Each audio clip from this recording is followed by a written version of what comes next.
Hey, my dear detective, I've got a portion of new head-scratching riddles. Are you ready? Then buckle up! A foreign tourist came to a police station. He said, "A guy with a tattoo and a long beard forced me to give him my wallet." The police officer told him, "Don't worry, the criminal is one of these quintuplets. They've already been arrested. You just have to identify the one who attacked you." Look at these men. Can you help the tourist figure out who the attacker was?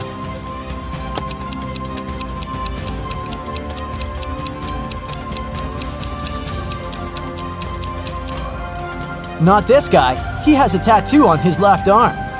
Not this one. He can only use one hand. This guy has a short beard. This guy is wearing a cast, which leaves us with this man. Now, I've got a few rebus puzzles for you to crack. How hard can it be?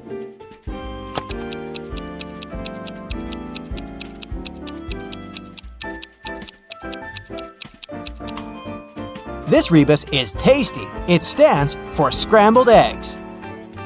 How about this one?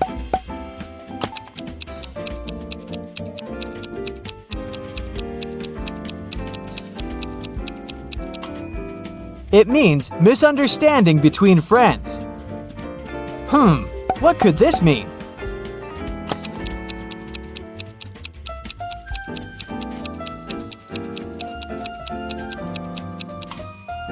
It's downtown. You're walking through the park when you hear footsteps behind your back, and everything goes black.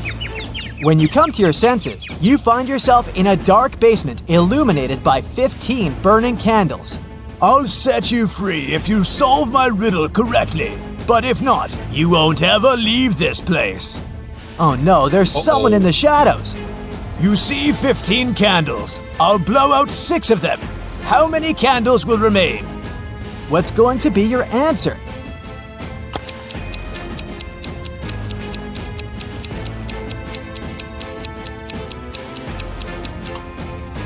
If you tell the mysterious person that 6 candles will remain, they'll let you go.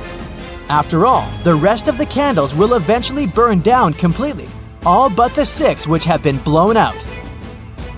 Someone stole expensive jewelry from Mrs. Doris's hotel room. It happened around 6 a.m. When the police came, the hotel owner told them that there was a heavy snowfall early in the morning. It destroyed all the evidence. Suddenly, one of the police officers spotted an infamous criminal. He had been accused of committing several robberies, but always managed to get away with it. The man denied being at the hotel at the time. "I only came half an hour ago," he claimed. The police officers immediately understood he was lying. How?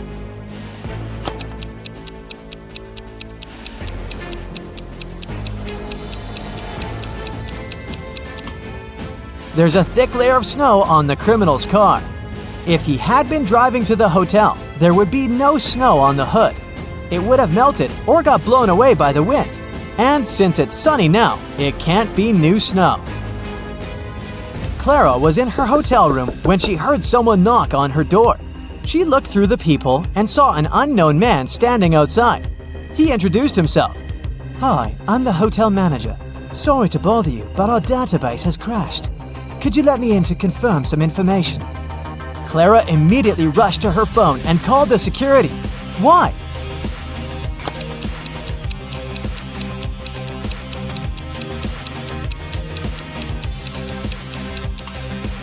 The badge on the man's shirt says Chloe Smith, and that's a female name, which means the man is a fake manager. Damien had problems with money. That's why he had to sell the only valuable thing he had, an expensive painting of a 17th century artist. The man who bought it showed the canvas to his friend, a police detective. After looking at the picture attentively, the detective said that the painting was a fake. How did he figure it out?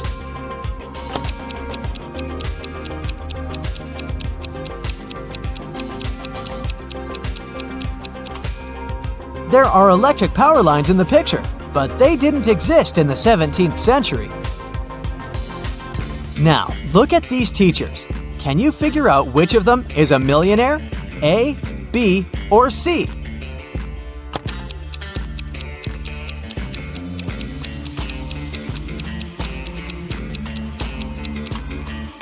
Ha! Tricked ya! It's actually not a riddle, but a mini psychological test. If you decided that Teacher A is a millionaire, you're amazingly energetic. You're also spontaneous and always ready to explore new places. If your choice was Teacher B, big, noisy parties aren't for you. They can leave you emotionally drained. And if you thought the millionaire was Teacher C, you're a social butterfly and the soul of any party. So, how true is this? Tell me in the comments below. Yeah. Detective Thomas went camping with his friends. At one point, he went to get some firewood. When he got back, he saw one of his friends, Alice, lying on the ground unconscious. There were 3 other people in the camp: Julie, Alice's friend, Mary, Alice's sister, and Adam, Alice's boyfriend. Thomas asked all of them to show him their belongings. Look at their stuff and try to figure out who has something to do with the state Alice is in.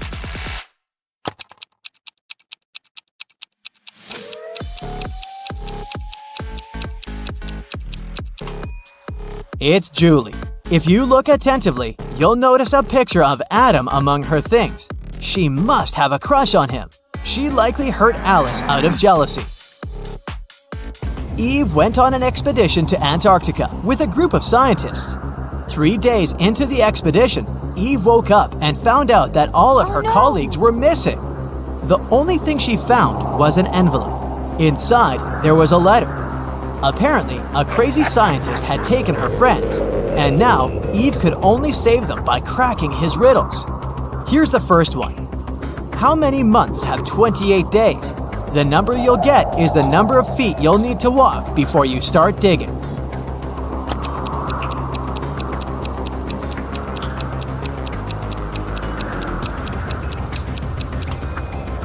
Eve knew the correct answer. All 12 months have 28 days. She walked 12 feet and started digging. The next clue was waiting for her there.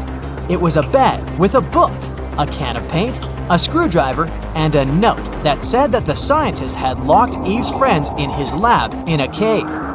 It didn't take Eve long to find the cave, but there were 4 entrances leading inside.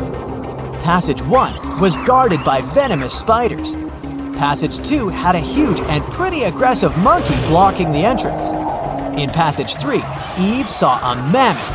And at the entrance to Passage 4, there was a bottomless well. Which tunnel should Eve choose?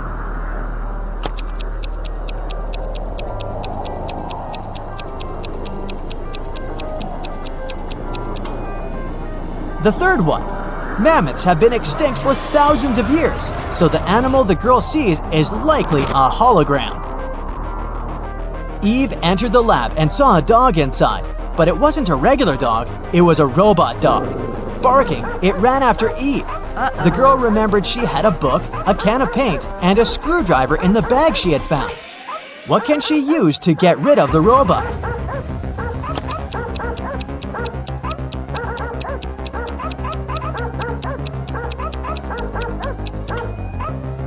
Eve should open the can with paint and throw it at the robot.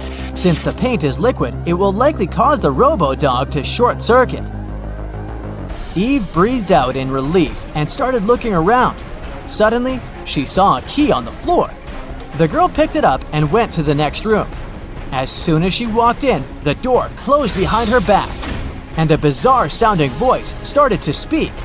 In 15 minutes, toxic gas will fill the room. Your only chance to survive is to take the antidote before the gas is released. At this moment, Eve spotted a small box. She opened it and saw 4 pills and an instruction. Take 4 pills, 1 every 15 minutes. Will Eve have time to take all the pills before the gas fills the room?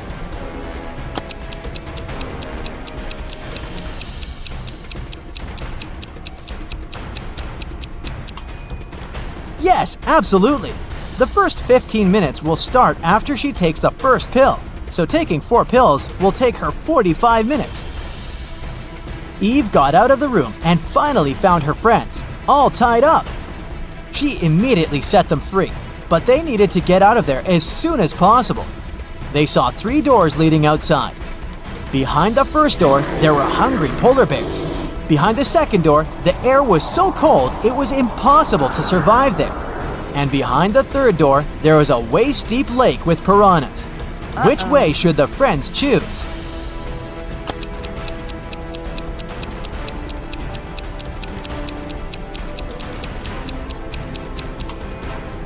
The third one. The lab is in an ice cave, remember? The water in the lake will be frozen. They will simply walk on the ice and get out of the cave. Freedom!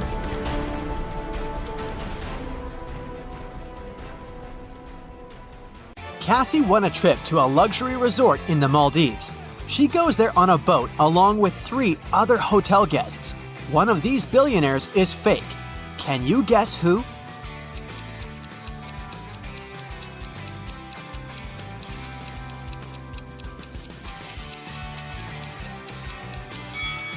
This guy sneaks silverware from the buffet and puts it in his bag. If he's really rich, why would he need that? Speaking of imposters, one of the boat crew members doesn't belong here. Can you guess who?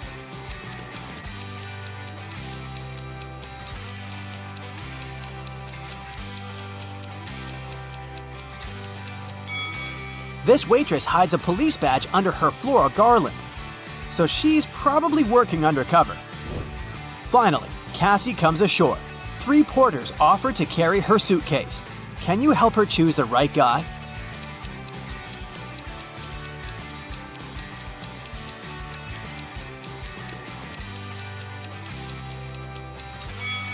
The first guy is a runaway criminal. See this poster on the pier? The second guy is a ghost. He's too transparent for a human being. Therefore, Cassie should choose the third guy. The hotel manager offers Cassie 3 options to choose from. A room on the 8th floor with a gorgeous sea view. A luxurious apartment on the 2nd floor with a garden view. Or a separate authentic bungalow on the shore. What would you choose?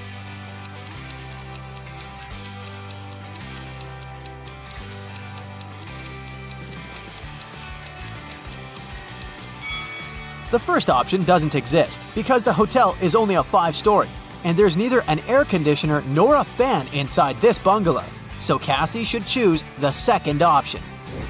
On the beach, Cassie meets triplets, Sienna, Gemma, and Emma.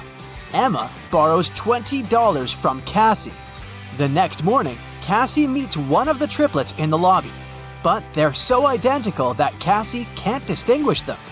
We know for sure that Sienna always tells the truth, while Gemma and Emma always lie. What 3-word question should Cassie ask in order to get back her $20?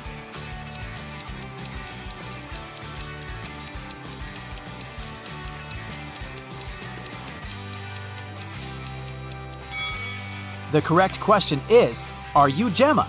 Sienna, who only speaks the truth, would say no. Gemma, who always lies, would also say no. And Emma would say yes because she's a liar. Therefore, if the answer is yes, Cassie can demand her money.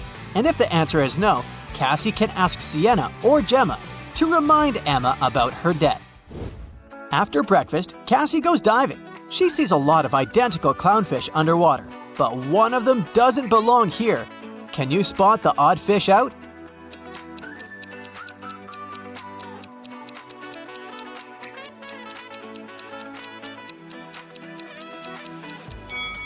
This one over here.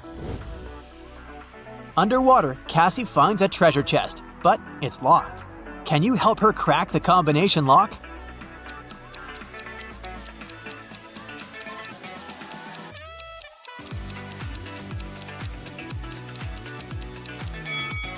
There are 3 turtles painted on the treasure chest. Each turtle has a certain number of rings on its shell. It's a hint. If we count the rings, she'll get the code. 8, 4, 5. Cassie opens the treasure chest and finds a pearl necklace. She goes to the local jewelry market hoping to sell it. John says, "This jewelry is not so precious, but I can offer you $50 for 1 pearl." Noah says, Trash! These pearls are fake! $5! This is my last price! And Mia says, "Madam, we can sell it at auction. Rich guys will pay hundreds of dollars for this necklace. I can be your agent and take 15% of the revenue. What do you say?" one of these guys is a scammer. Can you guess who?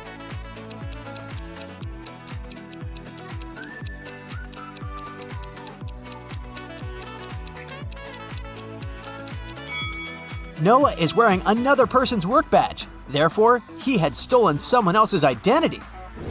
Cassie wants to buy a new swimsuit. She walks into a fitting room and sees these 3 pairs of legs. Can you guess who's broke?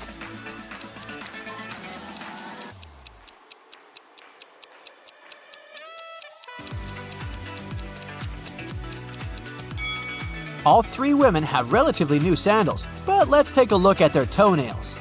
The first lady has an excellent fresh pedicure. The second one doesn't have any nail polish, but maybe she just prefers to look au naturel. And the third lady has toenails with peeled nail polish. Therefore, she's the one who's broke. In the hotel lobby, Cassie meets 2 of her roommates, Tina and Jeff. One of them is a werewolf. Can you guess who just by looking at this picture?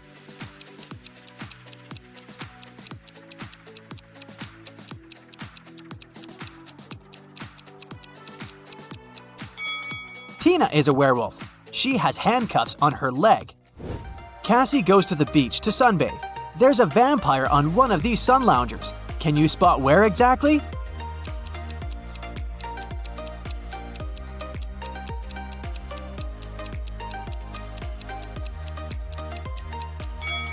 This pile of ash on the right used to be a vampire. There's a wedding ceremony on the beach. Unfortunately, after dinner, all the males at this party turned into zombies. Can you guess which zombie is her husband?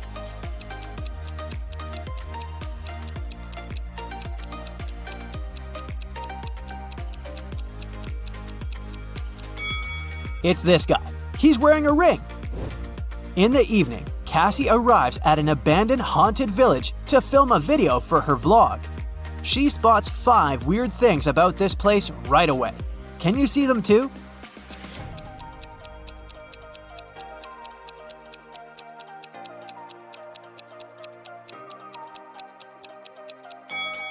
These orchids have teeth. Who left these huge claw marks on the wall of this house? It's summertime, but there's a snowman in the garden. There are 2 moons in the sky, and this cow doesn't have any shadow. Cassie returns to the hotel and sees a hot mess. Someone has been rummaging through her stuff. She interrogates 3 suspects. The maid says, I cleaned your room in the afternoon. All your clothes and personal belongings were neatly folded in the closet. When I left, I locked the door. The plumber says, I also entered your room in the afternoon to fix the toilet. Luckily, everything's fine now.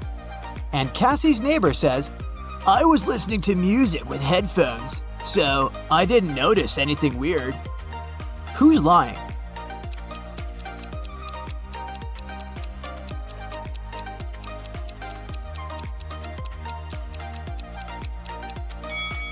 It's the plumber. He said he fixed the toilet, but it's still clogged. One of the hotel guests, Peter, likes Cassie. He wants to impress her and shows her some pictures from his travel blog, but Cassie spots a fake right away. How?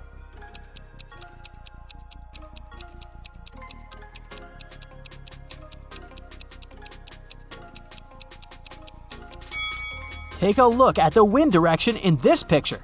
In the background, the wind is blowing to the left, but his hair is blowing to the right. Therefore, Richard had photoshopped himself. Someone had broken the most expensive statue in the hotel lobby. The manager interrogates 4 suspects among the guests to find out who's guilty. Melanie says, I'm not into art. I haven't even noticed this statue before. Steven says, Sorry, dude. I've been out skydiving all day long. Zach says, Don't worry, that sculpture was tasteless. I'm an art dealer and I can get you a new one. And Sophie says, I was chilling at the spa, so I didn't see anything. Can you spot who's guilty?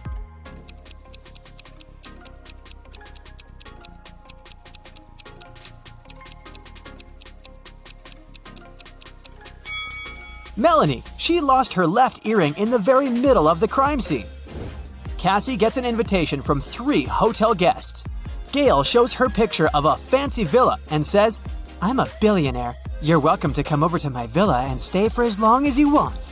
Bella hands her 2 tickets to the opera and says, "We can go together tomorrow night." And Ricardo just shows her the keys to his boat and offers a ride across the globe. But only one of these offers isn't fake. Can you help Cassie make the right choice?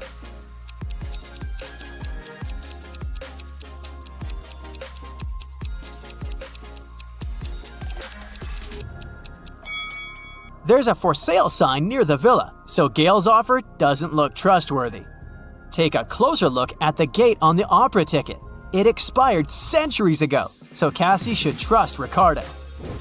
Cassie goes to the hotel restaurant to have dinner. There's a butterfly hiding among the buffet. Can you find it?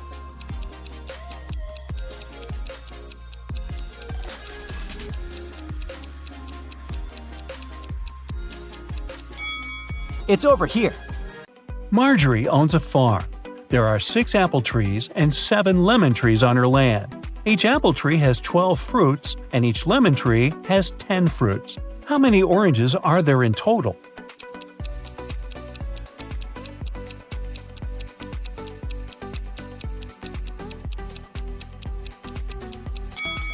Zero. We didn't say that Marjorie has any orange trees. Marjorie inserts her diamond ring in a glass bottle and closes it with the help of a cork. Then she takes the ring out of the bottle without taking out the cork or breaking the bottle. Can you guess how she did it?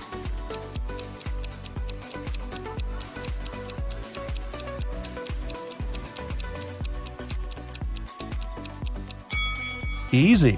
She pushed the cork inside the bottle and then took out the ring.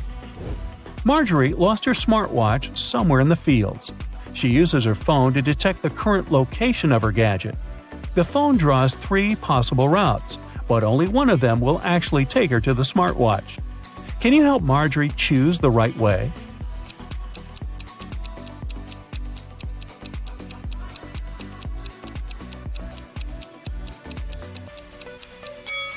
Route A is correct. Early in the morning, Marjorie enters one of the farm's barns. Oh no! Someone broke all the bottles with cherry juice. She asks her 3 workers to clean up the mess. Meanwhile, she interrogates them. "Who did it?" Marjorie asks. Frank replies, "Yesterday in the afternoon, I put all the cherry juice bottles on the shelves and left home. I don't know what happened." Phil says, "I didn't feel well last night, so I didn't touch the juice, and I went to bed early." And Anna says, "Yesterday I painted the fence all day. I didn't even enter the barn." Who's lying?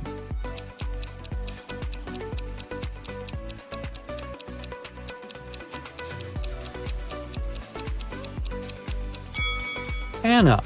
She said she painted the fence, but it doesn't look freshly painted at all.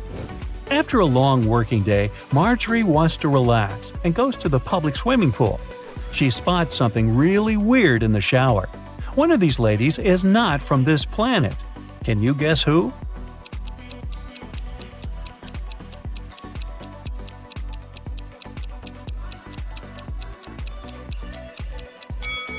The third lady.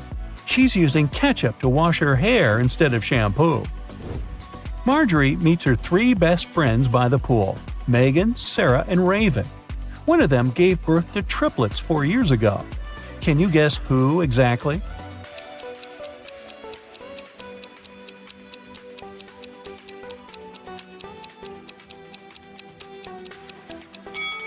Raven. Take a look at her hands. She's wearing 3 DIY bracelets with the word Mom. The triplets are now 4 years old, and her jewelry looks like something that they could have crafted. Marjorie and her besties go to a concert, but only one of these people is a real musician. Can you guess who?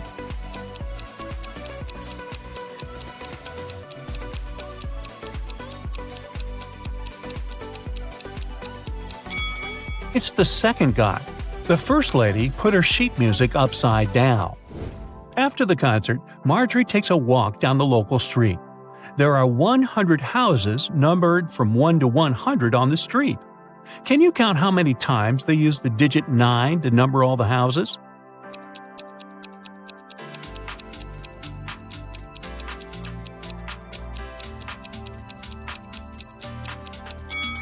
The correct answer is 19. The mystery can be solved using simple math. The digit 9 should occur in the following numbers. All we need to do is to count the number of 9s in this sequence. Marjorie comes home late at night and sees something creepy in her living room. Can you see it too?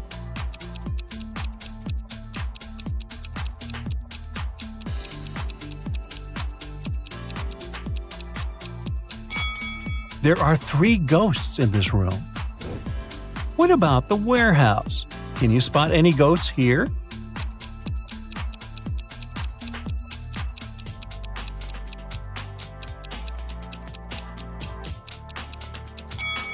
Hello? Let's take a look at the bedroom.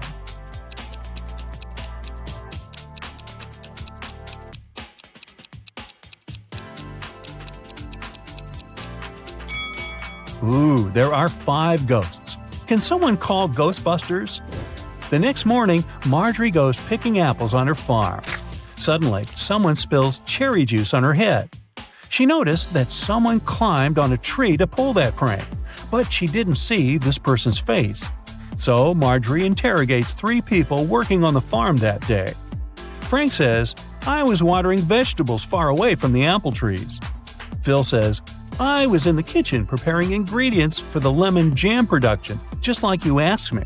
And Nina says, "I was in the garden picking lemons for the jam." Marjorie figures out who did it right away. What about you?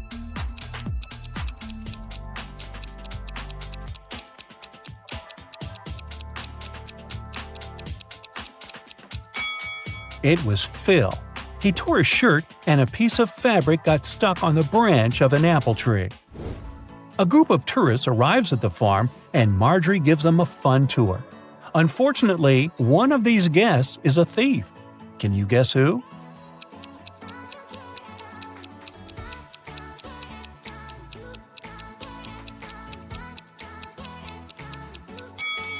This lady. She's sneaking cash from another person's purse. It's raining heavily all day, so Marjorie stays home alone and fries pancakes in the kitchen. Suddenly, she realizes that she had forgotten to switch off the TV in the living room and goes there. In a minute, Marjorie returns to the kitchen and gets speechless. Why? Can you guess?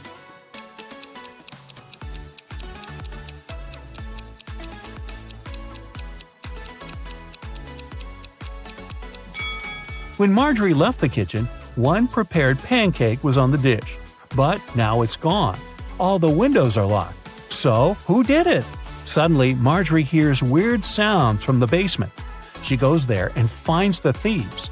A family of raccoons broke into her house and sneaked the pancake. Can you count the exact number of animals in the basement?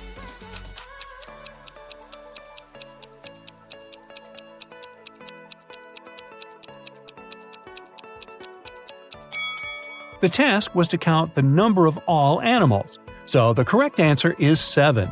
There are 4 raccoons, 1 cat, and 2 rats.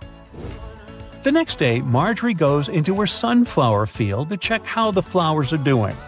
Can you spot what's odd here?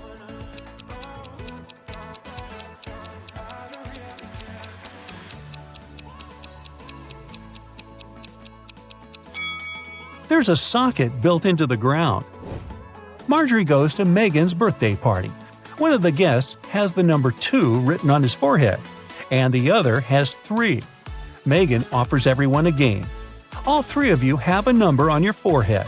The number on one of your foreheads is the sum of the other numbers. All the numbers are unique. Now, you can't talk to each other. If you guess your number correctly, you won't have to wash dishes. So, can you guess Marjorie's number?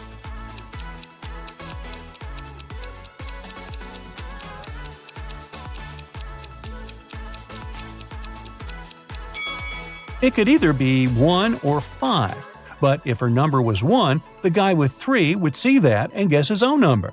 Therefore, Marjorie has the number 5 on her forehead.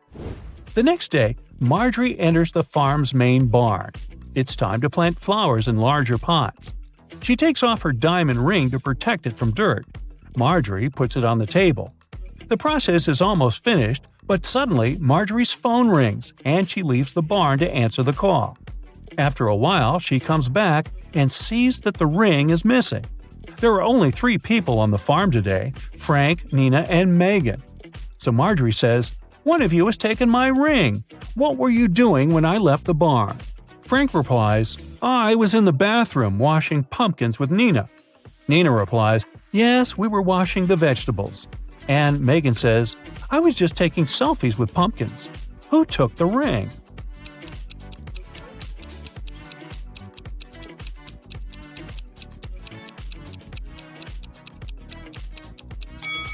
Look at this bird cage. It was opened. The canary bird flew out and took the ring. There are 3 sets of lab equipment on Marjorie's table. Can you sort the odd one out?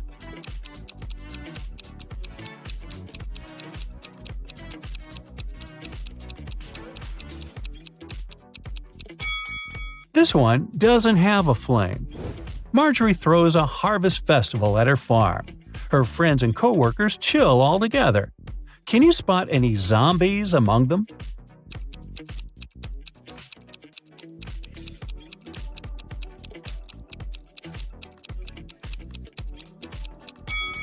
This dancer in the bushes doesn't look alive. As evening came, bright stars and a new moon showed up in the sky. Now Marjorie has to choose one of these 3 tunnels to escape. There's a family of creepy werewolves hanging out inside the first tunnel. The second tunnel is a home for mutant bats. They feed on humans and stay awake 24/7. And there is an unknown monster hiding in the third tunnel. Unknown because no one had ever returned from there alive to tell. Which tunnel is more or less safe to enter?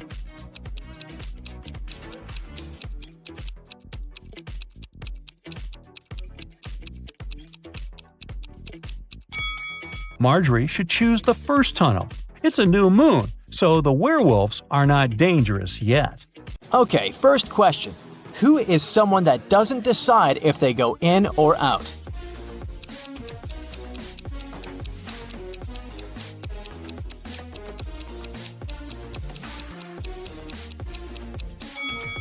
That's a prisoner. And today, you're going to be a true detective solving some prisoner riddles.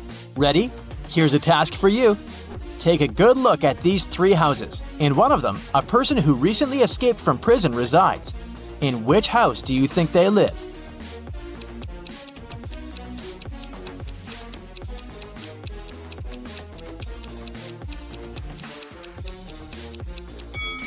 If they just escaped from prison, they're very alert and surely ready to flee immediately and as fast as possible. Look at the way the cars are parked. 2 are parked with the back facing the road and 1 is pointing towards the street. If a car is parked pointing towards the street, it's faster to drive out, so it must be the runaway prisoner's house. A prisoner has a chance to escape prison. He has a choice of 2 doors. Behind one, there's freedom, and the other one leads back to his cell. He doesn't know which is which. In front of either door, there's a guard. One of them always lies and the other always tells the truth. But again, he doesn't know which one is which. The prisoner can ask one question. What question should he ask to get out?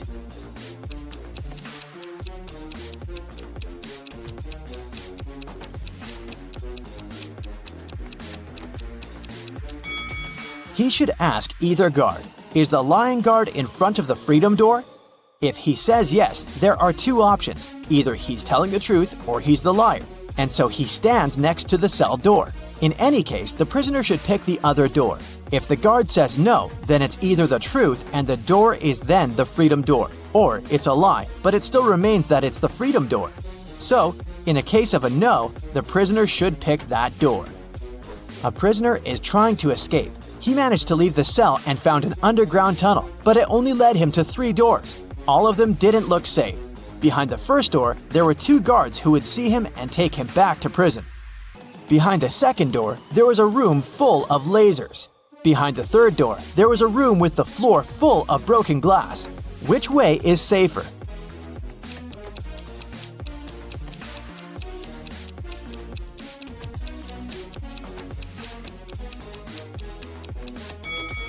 The prisoner should pick the last door. The floor is covered in broken glass, but he's wearing shoes, so it can't cause him much harm.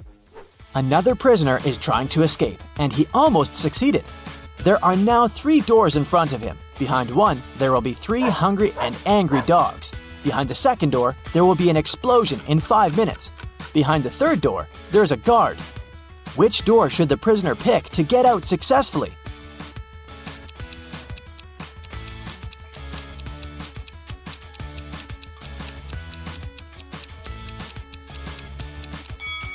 He should wait for 5 minutes until the explosion and then use the second door to get out.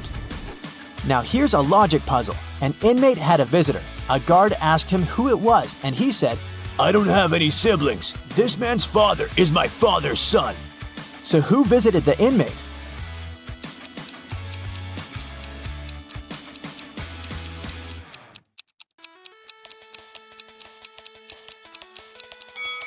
Since the prisoner doesn't have any siblings, then my father's son is him himself. And he is the father of the guest, so the guest is his son. An inmate got sick, and now he has to take pills to keep his illness under control and also not to infect anyone else. He got 3 pills which he has to take every hour. How long will it take him to take all the pills?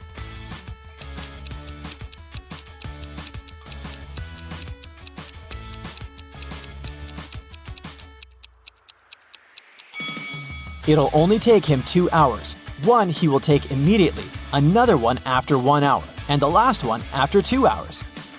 An inmate escaped from prison. His best friend was waiting for him in a car, so the prisoner hopped in and they drove away. The police are now chasing them. This is the car with the prisoner, and these 2 cars are identical. Watch the car with the prisoner carefully. Which car is the escapee in?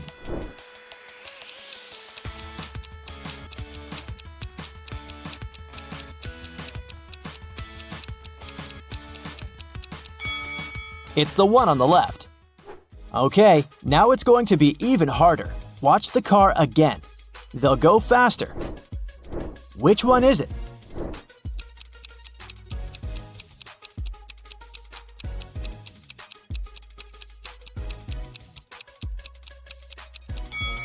If you said this one, then you're right. Okay, one last time. And will you catch the prisoner? Watch the cars carefully. Which one is it?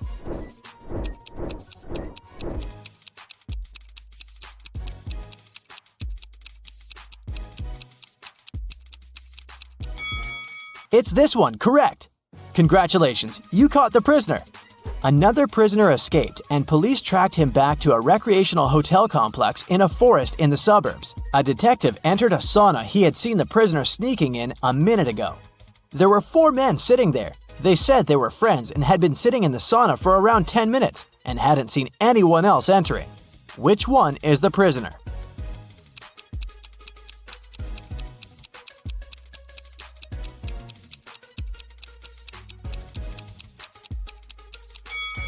It must be this guy. Look, everyone is wet and sweaty, and he's not sweating at all. He must have just entered. Another day, another prisoner managed to escape. This time, the police were sure that the prisoner was somewhere in the zoo located not far away from the prison. They entered and went up to one of the zoo's caretakers, asking if he had seen a prisoner there. No, sir, I guarantee that no prisoners entered this area, said the caretaker. It was suspicious. Why was he so sure about that? All right, thank you for your assistance. By the way, why is this cage empty? Oh, I'm cleaning it. The zebras were relocated for a while. The police arrested him as a prisoner. Why?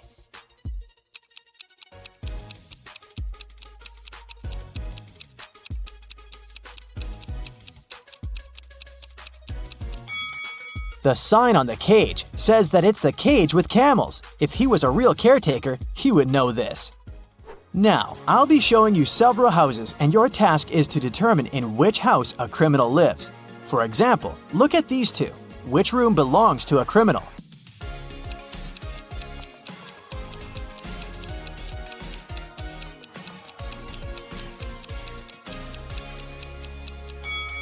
This one. Look, there's a black mask on the chair. What about these 2 houses? Do you see something suspicious?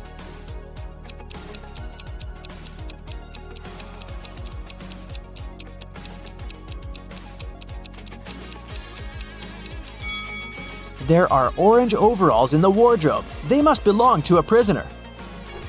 Another one for you. Can you see any signs of a prisoner?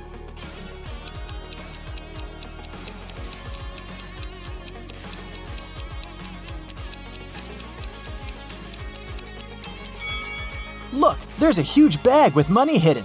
This is the place. There are 4 prisoners who get a chance to get out sooner if they solve a riddle.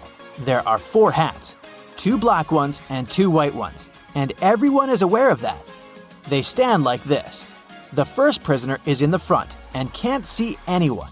The second prisoner can only see the first one. The third prisoner can see both. Behind a wall, there's the fourth prisoner, who can't see anyone. Each one of them got a hat. None of them knows the color of their hat. They can only see others as described. Any one of them can make a guess regarding the color of their own hat. One attempt for all of them. But if the person gets it right, all 4 of them will get out. How can they do it?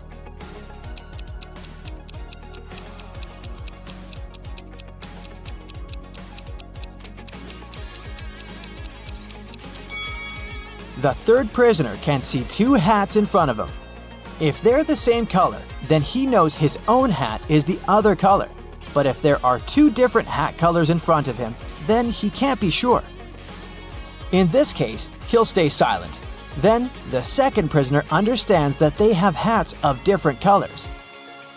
He can see the hat color of the first prisoner, so he will call out that his own has the other color. A high-speed express train is leaving in 15 minutes. Security guards are scanning everyone's bags and find one of these 3 bags very suspicious. Can you guess which one?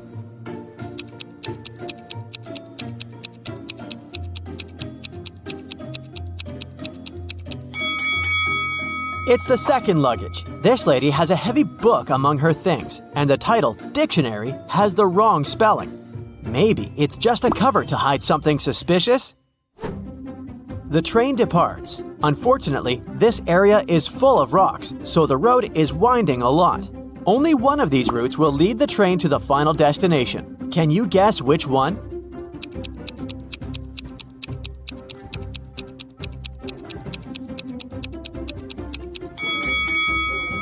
Only the third route is correct.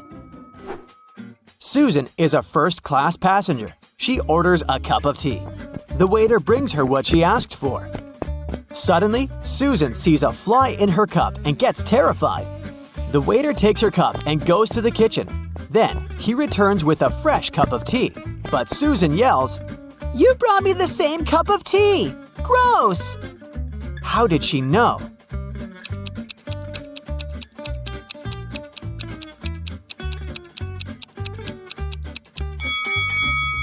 Susan already had added sugar. The tea was sweet when the waiter brought it back.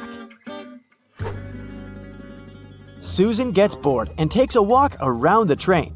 She enters a rail car with 3 passengers only, Xavier, Gerald, and Peter. One of them can't wait to meet his 2 daughters when the train arrives at the final destination. He promised to take them to the beach. Can you tell which guy it is?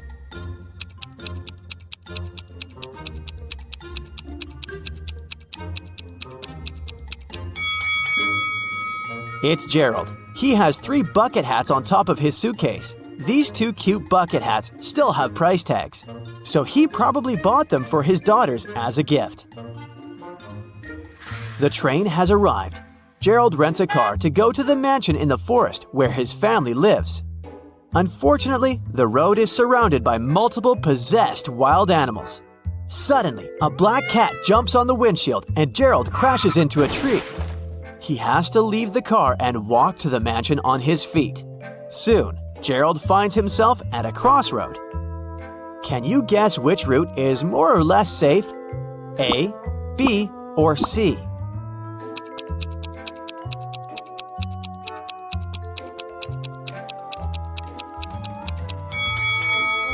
All 3 routes have animal footprints. The bushes on the first route are moving even though it's not windy. This means that some animals are hiding behind them. And there's a pair of eyes shining in the dark on the third route. So Gerald will have to move quickly through the second route. It begins to rain heavily. Gerald finds a fancy mansion along the way. The owner invites him inside the house to hide from the rain and grab some snacks. Gerald agrees and finds himself at a glamorous party. There are 3 models eating in the buffet. One of them is broke. Can you guess who?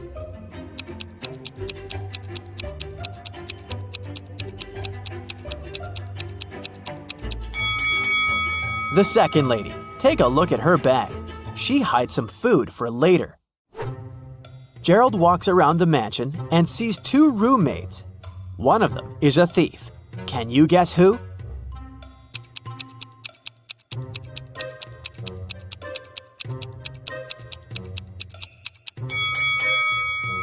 It's not the first maid. There's an open safe with diamonds and cash in front of her, but she doesn't do anything.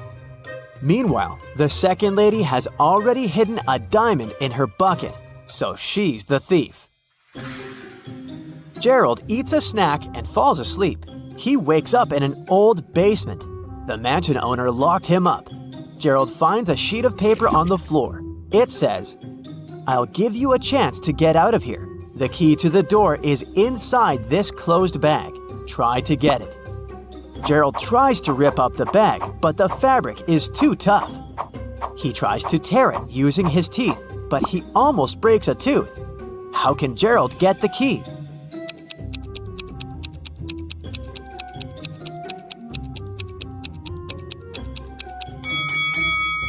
He should break a jar and use a fragment of glass to cut the bag and get the key.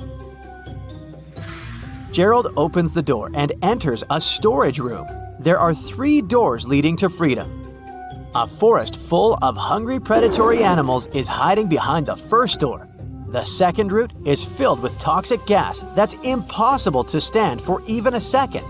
And there's a fire behind the third door. Which way is more or less safe?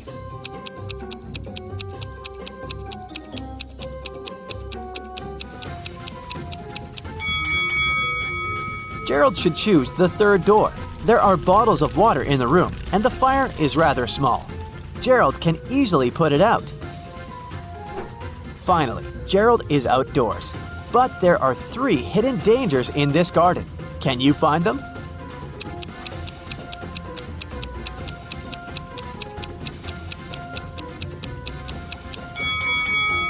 There's a crocodile in these rose bushes. A laser beam alarm system is on. And a scorpion is hiding in a tree. Gerald runs away through the forest, but something's wrong with this place. Can you spot 3 odd details?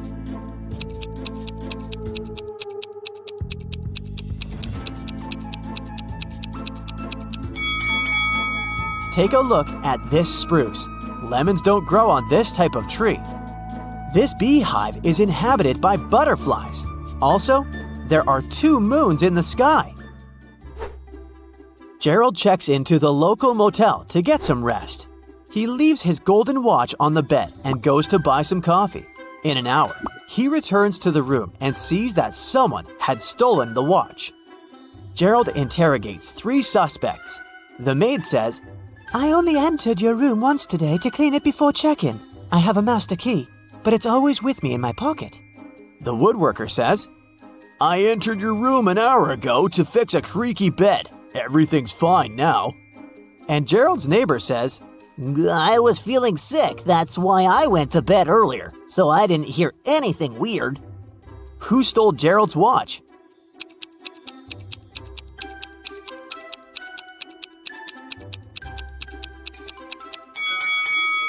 Nobody. The golden watch fell under the bed. See? The next morning, Gerald goes to the motel's lobby to check out. He finds the manager, Lauren, lying unconscious on the floor. Gerald calls the police. They figure out that someone has put Lauren to sleep using an unknown substance and took all the cash. The police officer questioned 3 people who last saw Lauren conscious and healthy: Rose, Violet, and Lily. After checking out the crime scene, the officer arrests one of the witnesses. Can you guess who and why?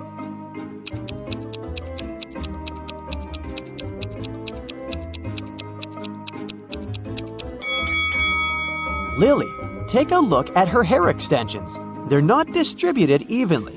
That's because Lauren pulled out one strand and squeezed it in her fist. She wanted to leave a clue leading to the criminal. Gerald has just come back from his long trip.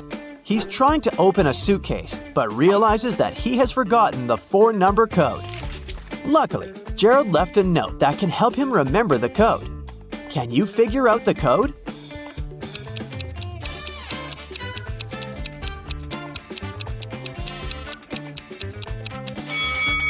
That would be too easy to use the given numbers as they are.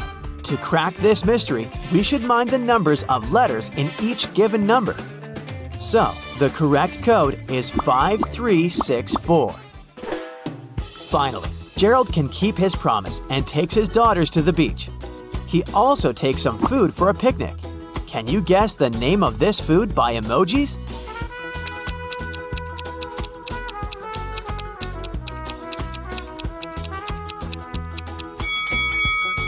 Sandwich. Gerald and his wife Anna have a lot in common. Daughters, careers, and a big house. They do everything together.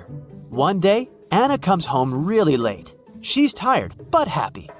Gerald gets jealous and yells at her. Anna flames out too. "I was working all evening." Gerald says, "Sorry, Anna, I don't believe you. It looks like you're dating someone else." Anna refuses to talk and goes to bed alone. Meanwhile, Gerald waits for Anna to fall asleep and checks her purse. He finds nail polish, a wallet, a pack of gum, lipstick, and some keys. Now Gerald is completely sure Anna was seeing someone else. How did he know?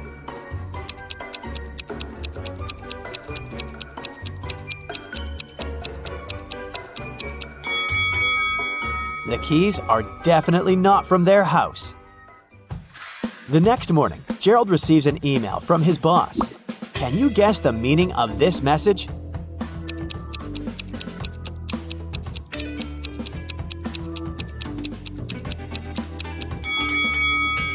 It means, "Great job, you got it." This type of code is called a Caesar box. Because Julius Caesar was known as the first one to write codes this way. To decipher the message, simply divide the code into 4 groups of 4. Then rearrange them vertically.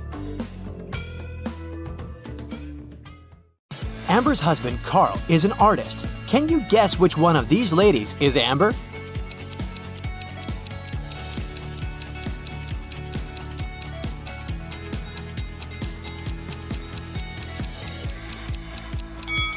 It's the lady in the middle. She has the same paint stains on her clothes as Carl has on his jeans. Carl gets an invitation to visit a mysterious fortune teller, Morgana. She has built a maze so that only smart people could reach her house. Which one of these routes should Carl choose?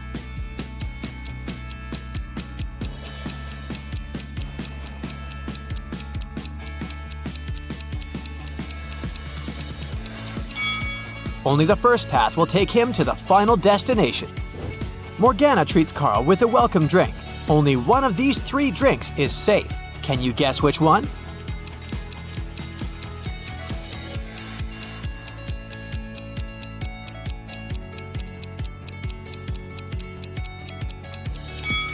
The first drink. There's a human tooth inside the second glass, and there are too many flies around the third drink, so it's probably not fresh.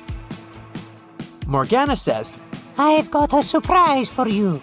People put it on the table but never eat it. What is it? Can you guess?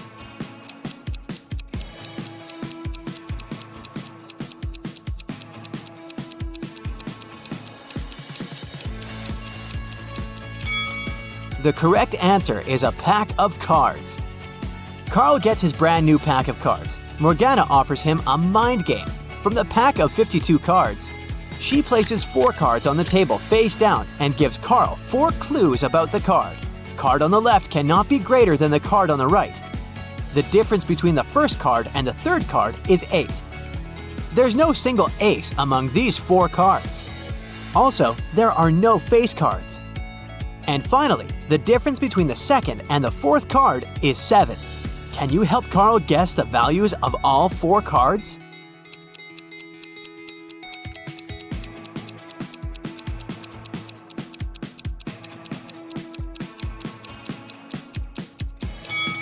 Alright, let's put everything on the table. The task was to guess the value, so we can pay no attention to the suits. The first card has to be 2, and the third card has to be 10. There's simply no other way the difference can be 8. The first and the fourth clues reveal that the fourth card can only be 10. And, thanks to clue 5, we know that the second card amounts to 3. So here's the correct answer. Carl successfully solves the riddle. Morgana is impressed. She says, Now that I see you deserve my gift, I will give you a magic amulet that will turn you into the richest artist. These 3 tunnels lead to the room where the treasure is hidden. You must choose wisely if you want to stay safe. There's a rhino cuddling her calves in the first tunnel. The second tunnel is filled with gas, which is fatal for any insect. There are thousands of venomous snakes crawling around the third tunnel. Which way is more or less safe?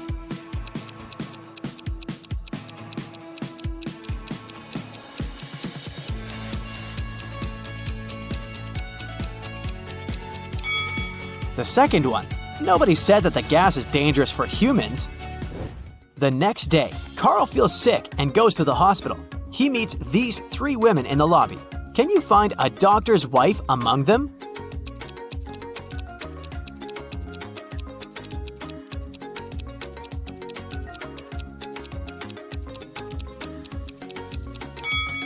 Take a look at the poster. This doctor is a dentist. The first lady is his patient. And the third one is his colleague, so the second lady is his wife. 3 doctors approach Carl, but one of them is fake. Can you guess who?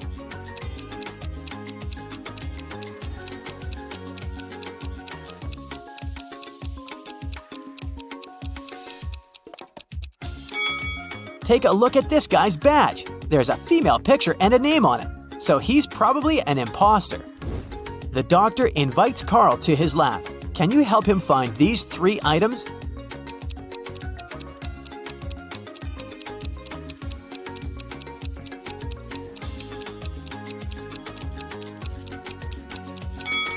Here they are.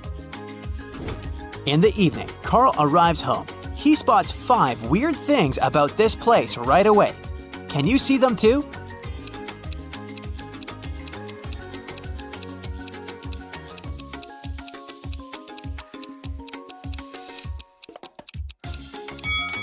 The house number is hanging upside down. This raccoon is talking on a cell phone. The bicycle is moving without a rider. This lantern doesn't have a lamppost and floats in the air by itself. And finally, these flowers in the garden are blooming in the middle of winter. Carl enters his house. Surprise! His friends prepared a secret party for his birthday. Everything goes well, but suddenly the lights turn off for 30 seconds. When the power is back again, Carl sees that someone has sneaked his lucky amulet from his neck. He questions 3 suspects. Rick says, "I was cooking snacks in the kitchen. The light turned off so suddenly." Bella says, "I was in the middle of a chess game when the power turned off." And Ren says, "I've been dancing in the living room for the last 30 minutes, and the dark didn't stop me." Who's lying?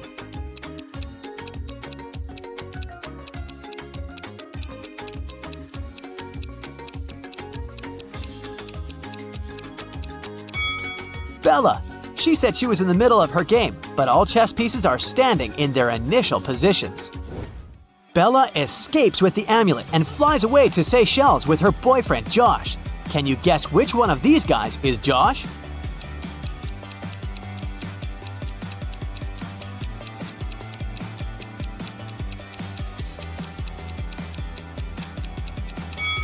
The second guy.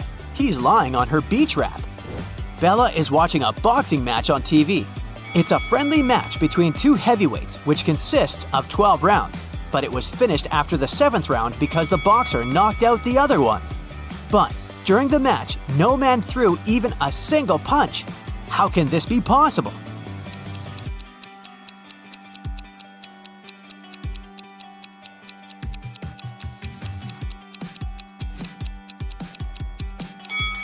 Easy. It was between 2 female boxers. In the hotel, Bella has only 3 neighbors on her floor. One of them is turning into a zombie. Can you guess who?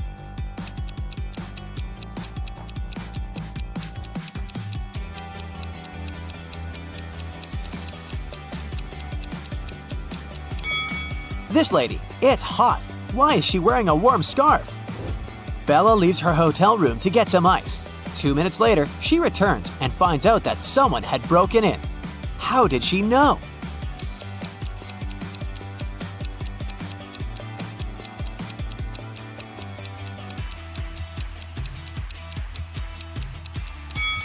When she was leaving, the balcony door was opened and now it's locked. It was Carl who robbed Bella. He just took back his amulet and ran away to the roof. Unfortunately, now he's trapped on the roof of the hotel building.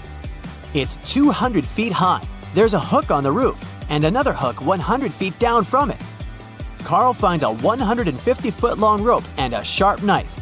How can he climb down safely?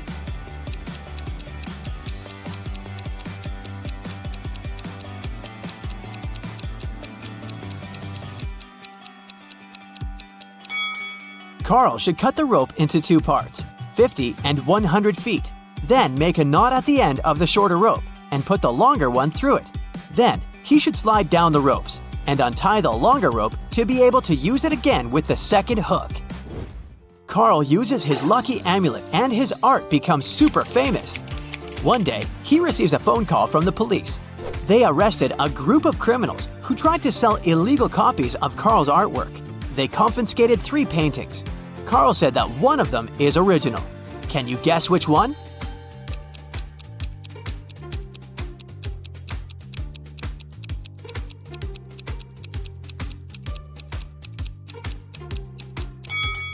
The first painting is a mirrored version of the original work.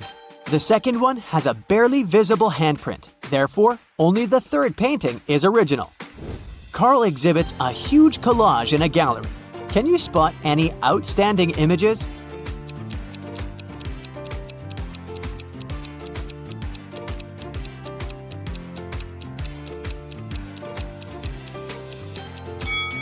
This guy over here. Carl goes to the gym for a morning workout. He sees something weird and freaks out. Can you spot what's wrong?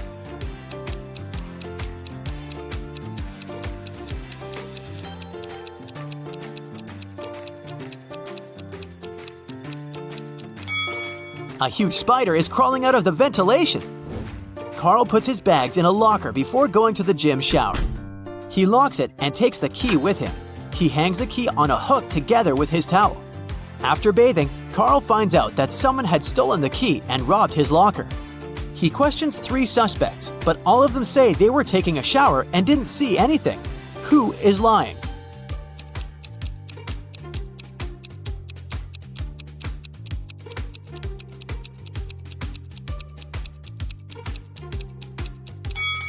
The third guy. Take a look at his feet. They're too dirty for a man who has just taken a shower. A beauty contest is taking place in the city. Melanie wins and gets her beauty queen crown. After the contest, a cleaning lady finds Melanie lying unconscious backstage. The detective arrives at the crime scene in 20 minutes. He asks the suspects just one question. What were you doing within the last 20 minutes? Holly, the rival, says, I was taking selfies with my boyfriend. Steve, the photographer, says, I was taking pictures of the contestants. Mr. Bold, the judge, says, I was talking to my wife.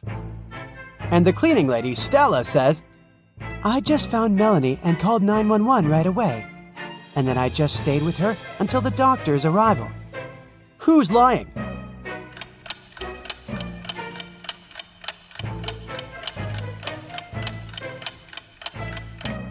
Steve.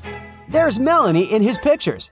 Therefore, he couldn't have taken them within the last 20 minutes. Bella comes on a famous TV show for money. Her last task is to put her hand in one of 3 tanks. There are gold bars in each of them. She's allowed to get them if she can. One tank is filled with boiling water, and the second one with acid that will burn any flesh. And the third tank is filled with venomous scorpions. Which tank should Bella put her hand in?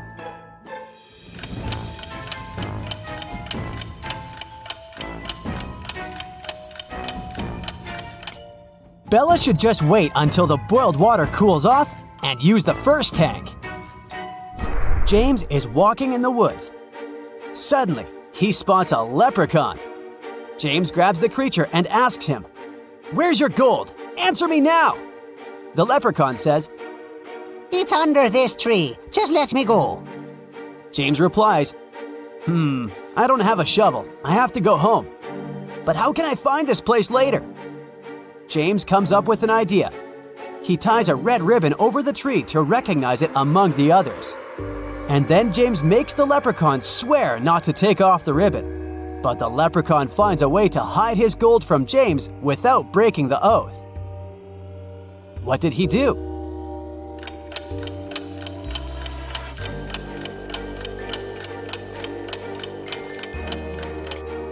He tied a red ribbon on every tree in this forest. Tricky leprechauns. Holly and Sally prepare a new prank. They go to school at 5 a.m. and sneak into the classroom. Suddenly, they see a bat turning into their biology teacher. They spend all day staring at her. Is there any proof that she's a vampire?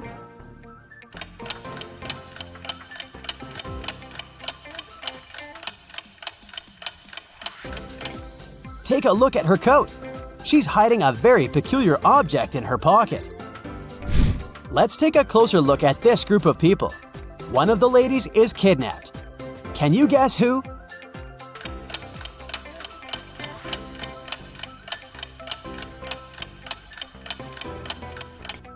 It's the lady on the right.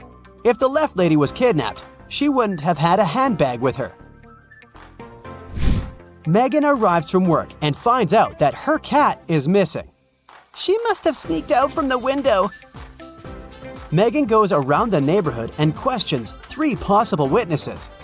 Molly says, "I've just arrived from work. I didn't see any cats on the way." Mrs. Darling says, "I already have 15 cats. Why do I need yours?" Victor says, "I'm allergic to most animals, so I've never had any pets. And I don't know how to help you." Who's lying?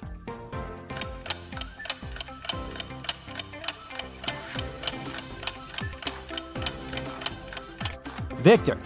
There are cat footprints in his garden leading to a pet door on his porch.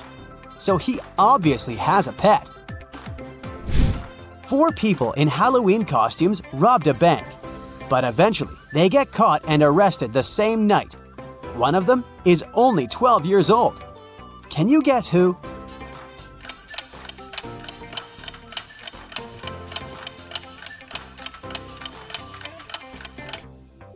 This guy. His hands are too small for these handcuffs. Which lady is richer?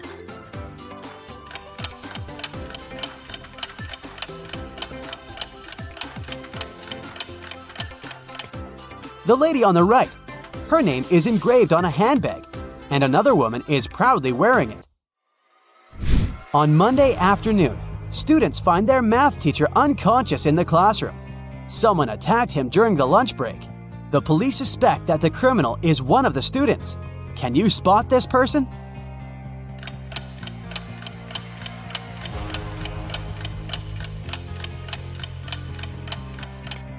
The teacher grabbed the attacker's shirt and ripped it. This guy doesn't wear a shirt. Therefore, he's a criminal. James and Molly have been married for 5 years, but they haven't taken a vacation yet. Finally, they decide to go to the ocean. To get there, they have to cross the border. The guard says, You have to tell me the password if you want to pass. "Can you help them crack the password?"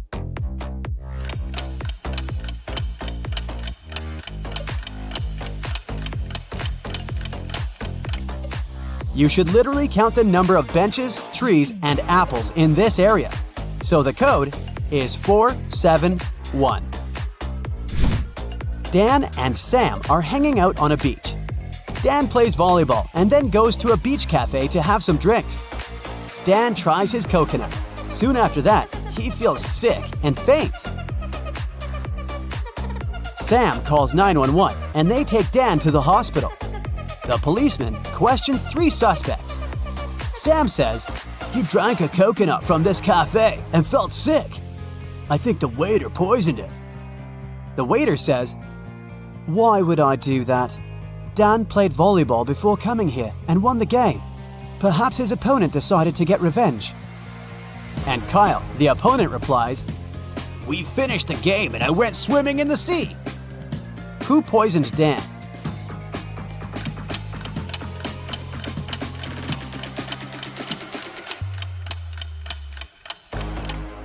Take a look at the score.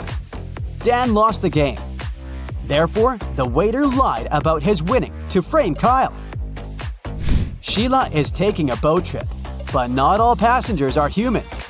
Can you spot who's not?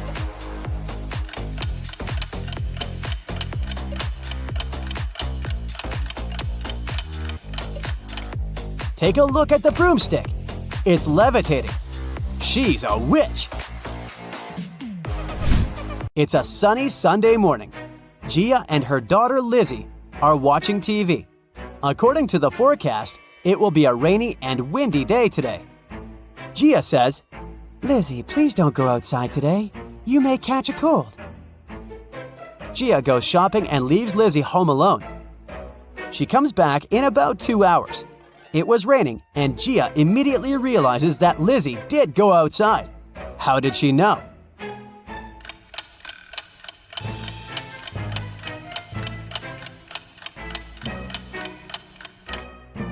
Someone moved the umbrella. Kelly arrives at a hotel where she booked a room. The manager says that she can choose a room. There are 4 available options. Can you help Kelly make the right choice?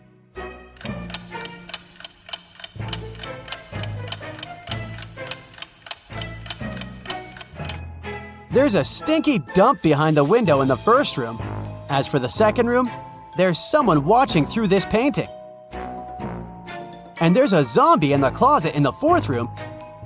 So Kelly should stay in the 3rd room. Jack is a successful lawyer. He has a small country house where he lives alone. Once he goes on a business trip, 5 days later he gets home and discovers that someone has entered his office. His enemies must have searched it. How did he know?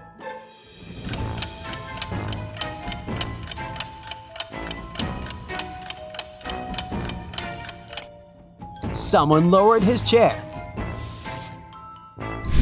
Stella goes to her favorite cafeteria to have lunch. She can choose one of 3 combos. But she's allergic to seafood, all green vegetables, and all red berries. Can you help her choose the safest option?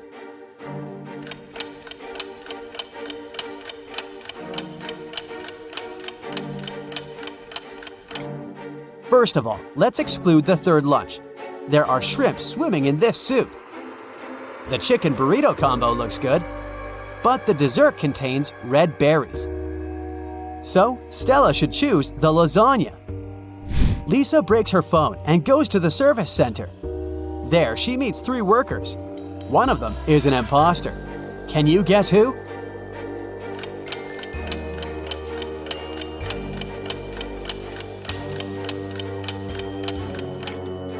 This first guy. He's using a regular fork to repair the device. Peter is walking in a garden. He takes some pretty pictures of the full moon. Suddenly, someone pushes him from behind and he faints. After a while, Peter wakes up in a creepy basement. A mysterious voice says that Peter can escape through one of these 3 doors. There are multiple wolves behind the first door.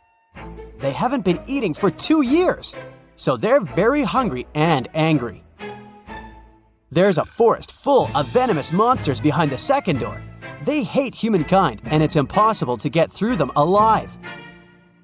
And there's a creepy werewolf waiting behind the 3rd door. Which way is more or less safe?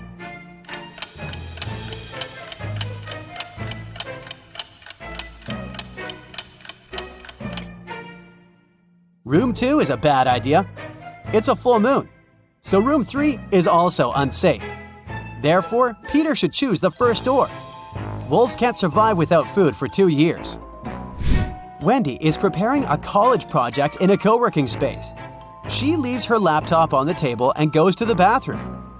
Then she returns and finds out that her laptop is gone. Who stole it?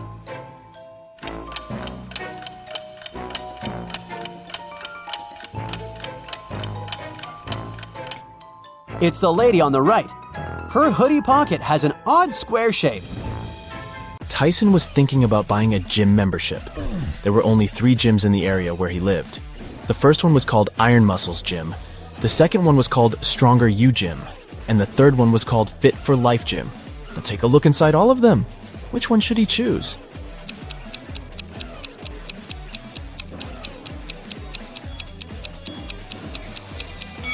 Do you see the clean towels wardrobe inside the Stronger You Gym? They don't look clean at all. It's not the best option unless he loves germs. And take a closer look at the running mill inside the Fit for Life Gym. It's broken. That's an accident waiting to happen. So he should pick the Iron Muscles Gym. Ellie and Ollie were looking for a nice hotel to spend their vacation together with their puppy. After checking out some places online, they brought down their options to 3. Take a look at the website of each of them. Which one should they pick?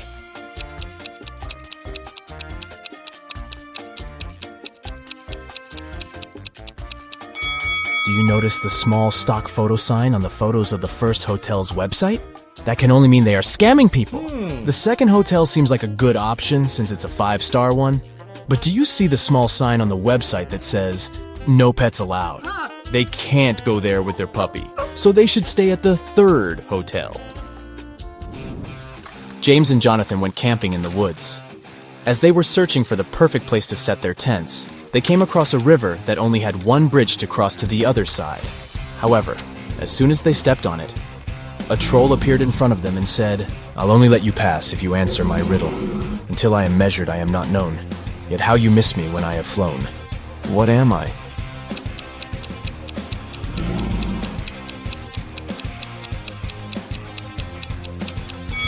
The answer is time. Hillary was sitting in her hotel room when someone knocked on her door. She opened it and saw a man whom she had never seen before. He said, "Oh, I'm sorry. I have made a mistake. I thought this was my room." He then walked back to the elevator. Hillary immediately locked the door after him and called hotel security. What do you think made her so suspicious?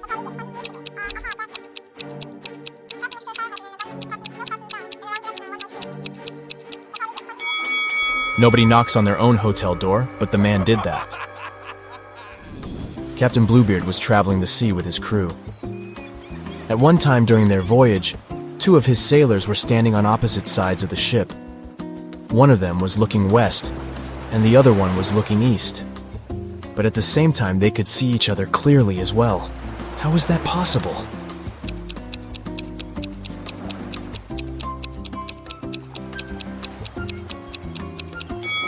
The sailors had their backs against either ends of the ship. Newton and Curie were 2 history professors from Planet Q. To complete their planet Earth research, they had to explore a place the Earthlings used to call a school. There, they found a piece of paper with a handwritten number on it, but couldn't come to an agreement about what the number was. Newton was saying it was 6, and Curie was saying it was 9. Who is correct?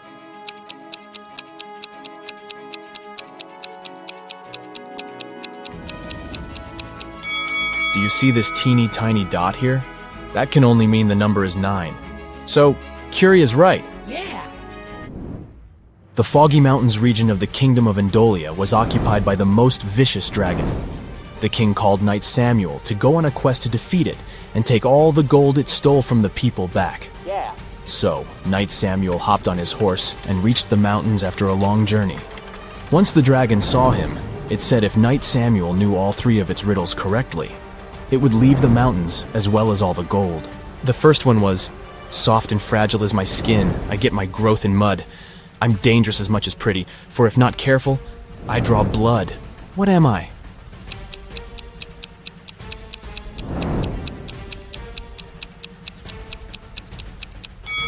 It's a thorn.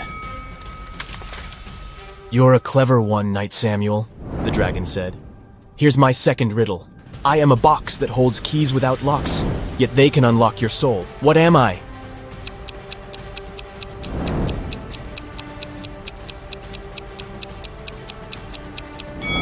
The answer is a piano.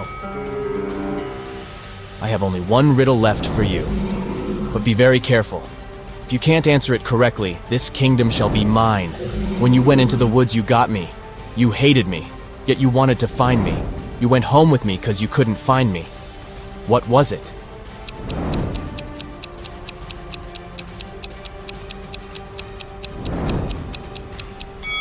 The answer is a splinter. Annie forgot her computer in her dorm room, but she urgently needed to use one to submit her school paper. Her mom had a laptop in the study room, but it was password protected. However, she was easily able to figure out the password. How did she do it?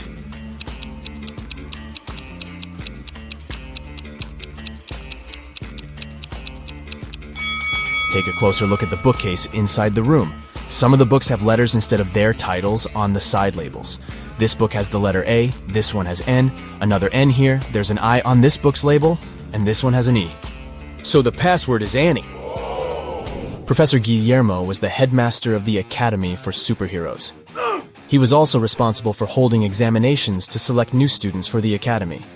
There were only 3 students left who successfully made it to the last part of this year's exam. To pass it, they all needed to show Professor Guillermo their special power. The first student's power was going invisible. The second student could make objects fly. And the third student could bend metal with her mind. However, Professor Guillermo realized that one of them was an imposter. Which one is it?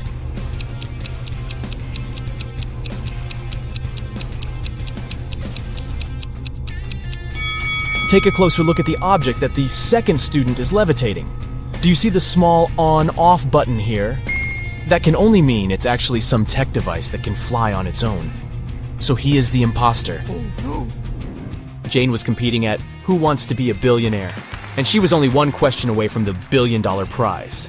The question was, it's true, I bring serenity and hang around the stars, but yet I live in misery, you'll find me behind bars. With thieves and villains I consort, in prison I'll be found, but I would never go to court unless there's more than one. What am I?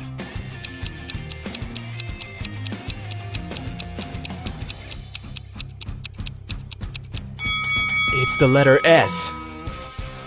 Dylan was going to buy a new car. The salesman showed him 3 options. Which one should he choose?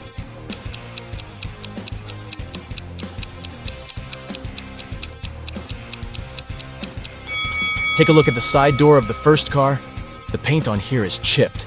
It's not wise to get a car that's already damaged. The third car's left tire rim is cracked. This one is also a pass. So he should get the second car. Oh, yeah. Catherine has 4 daughters, and each of her daughters has a brother. How many children in total does Catherine have?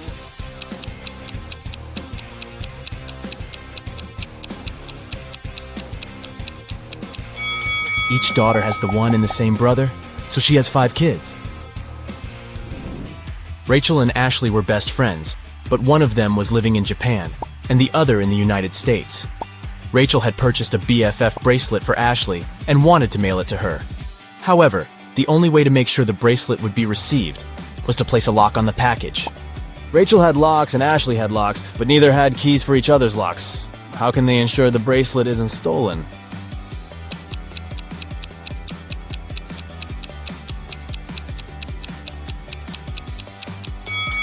Rachel should place a lock on the package and send it to Ashley. Ashley then should place one of her locks on the package and send it back to Rachel. Rachel removes her lock and sends the package back to Ashley. Marla goes to the grocery store and buys 1 dozen eggs. As she's going home, all but 3 eggs break. How many eggs are left unbroken?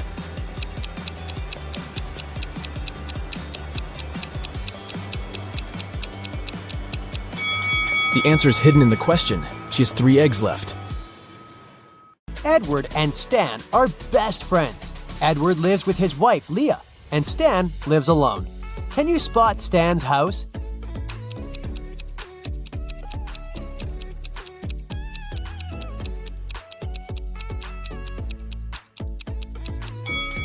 There's a love note on the fridge in the right kitchen. Therefore, Stan lives in the left one. Edward is furious because Leah cleaned his home office without permission. Can you spot 5 changes?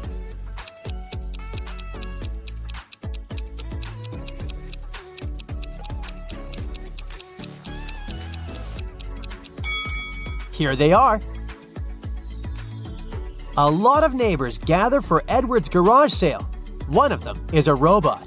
Can you guess who?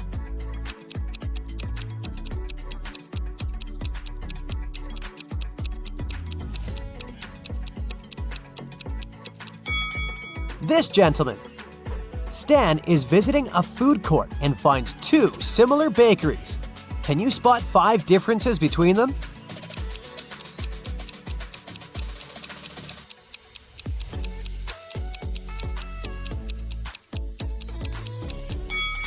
Over here. What about these burger places? Can you find 10 differences?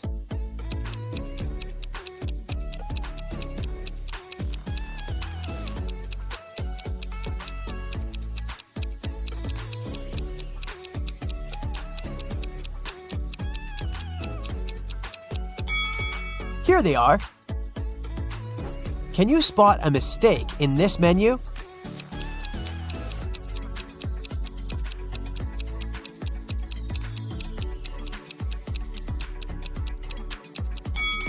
Tuna isn't an ice cream. What about this coffee menu? Any mistakes?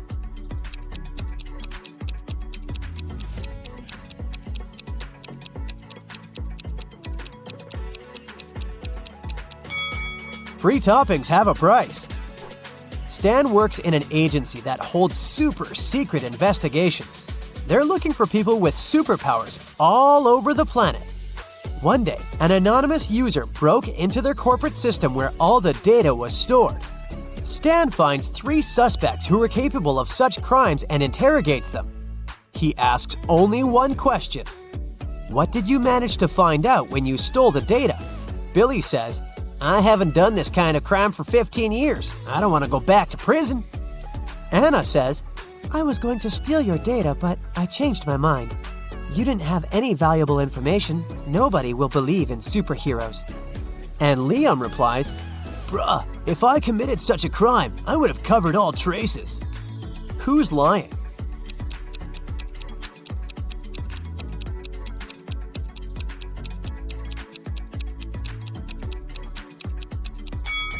Anna. She couldn't have learned the secret information without breaking into their system. Stan is visiting a fashion show. He received a clue that one of these models can be a robot. Can you guess who?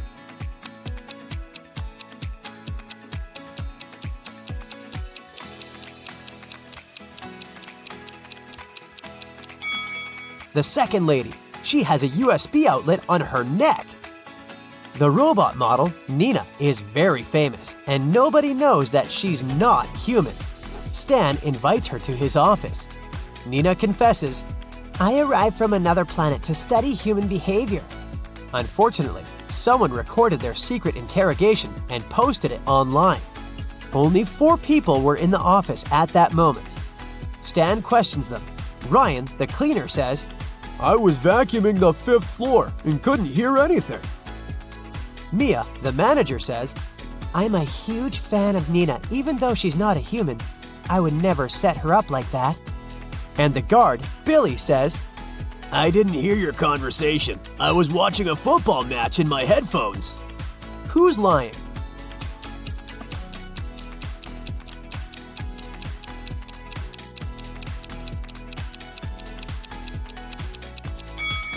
Ryan. Their office is a 4-story building. Nina invites Stan over for dinner. She lives in a big, circular house with a maid, a butler, and a gardener. Nina goes to her room to change. Suddenly, Stan hears her scream and runs to her. Oh no, someone broke into my safe and stole my diamond necklace. Stan interrogates the staff. The butler says he was organizing the library. The maid says that she was dusting the corners. And the gardener says she was watering the roses. Who's lying?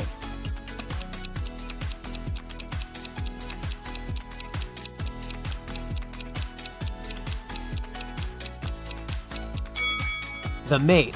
She was dusting the corners, but Nina lives in a circular house.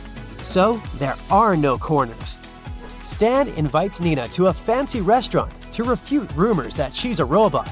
Can you spot any mistakes in this menu?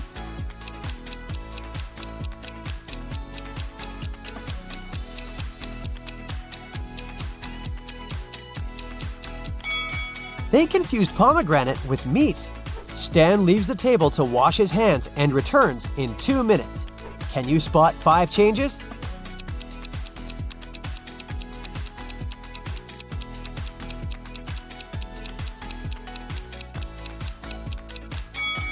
Here they are.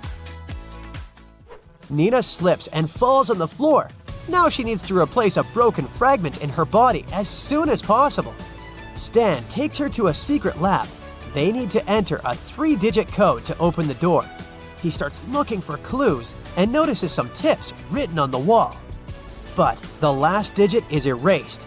Can you help them crack the password?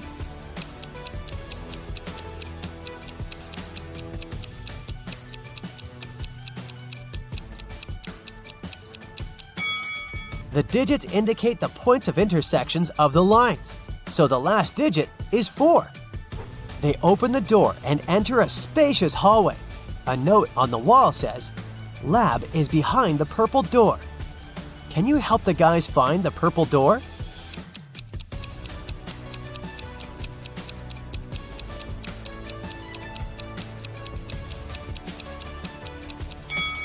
The first door is wooden, but it has an inscription and an arrow indicating that the purple door is on the right.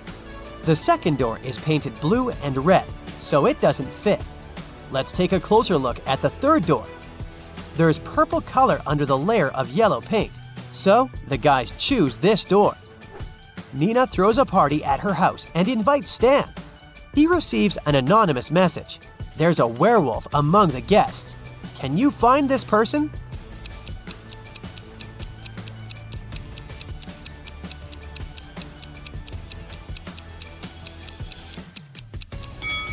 The first lady is wearing very long nails, and the second guy has a heavy beard. But it doesn't prove anything. But let's take a look at the third lady. She's trying to hide her shiny yellow wolf eyes under her fancy sunglasses. In the kitchen, Stan meets 3 chefs preparing delicious meals. One of them is a criminal. Can you guess who?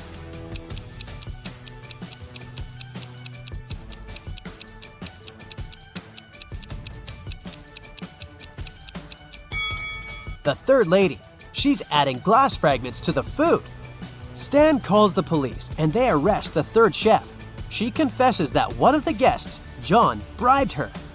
He asked her to put glass in Stan's plate, but there are 3 Johns at the party. The officer asks one of them just one question. "How do you know Stan?" John 1 says, "I'm a billionaire and I don't do interrogations without my lawyer." John 2 says, "I came here to see Nina because she's my crush. I've never seen Stan before." And John 3 says, "Stan and I went to the same college. I haven't seen him for many years, but today we met by chance." Who's lying?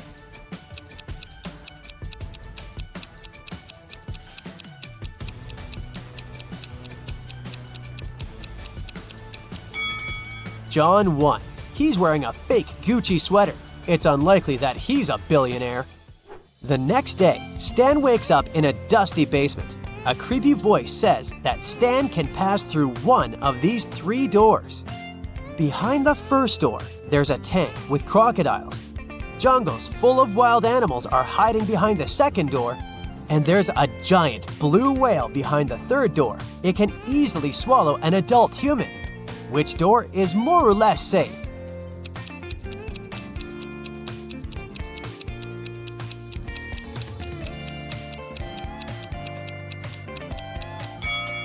Stan should pick the third door. Whales can't survive without water. Therefore, it's not a threat. Stan returns to his office and finds out that someone has stolen the most expensive superhero costume from the lab. Only 3 people knew about this artifact and had a key: Mia, Billy, and Rose. Stan questions everyone. Mia says, "I was feeling sick yesterday, so I went home." Billy says, "I locked the office at 10 p.m. and carried my key with me." And Rose says, "I carried out technical testing of the suit in the afternoon. After that, I locked it up and left." Who stole the costumes?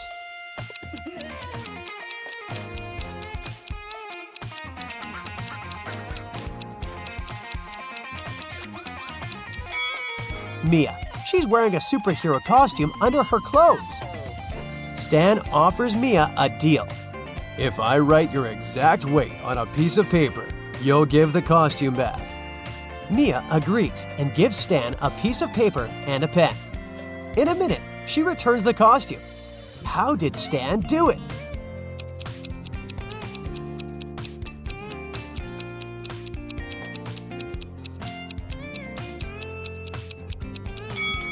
Stan literally did what he said.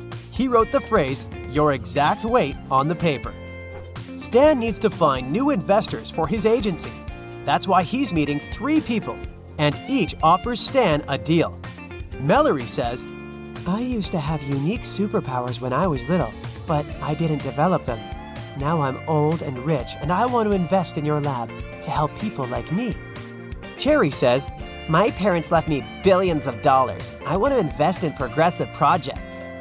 And Alfred says, Look, I can help you develop your agency, but I want to have a controlling stake and hire my own staff. One of them is a liar. Can you guess who?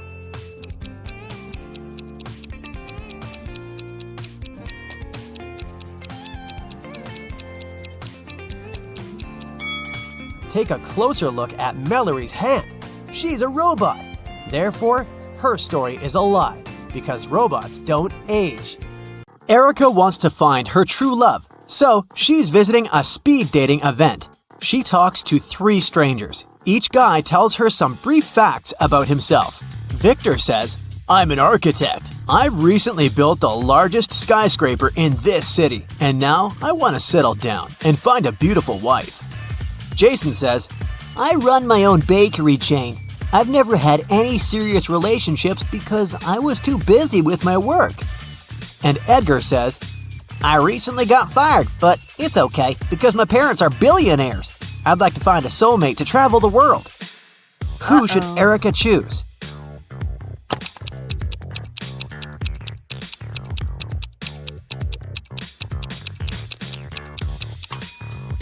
Take a closer look at Victor. His teeth are too sharp. He doesn't eat or drink anything, and he doesn't have any shadow. It's not safe to date a vampire. As for Jason, he clearly wore a wedding ring. There's a tan line on his ring finger. Therefore, he's a liar. That's why Erica should choose Edgar. After the event, Erica enters her favorite Indian restaurant near her apartment. She makes an order, puts her bag on one of the tables, and goes to the restroom. After a couple of minutes, she returns and finds out that someone had stolen her bag. The waiter says, I saw someone with a neck tattoo running into the restaurant's 2nd floor. Erica goes upstairs and finds 3 possible suspects. Can you spot the thief?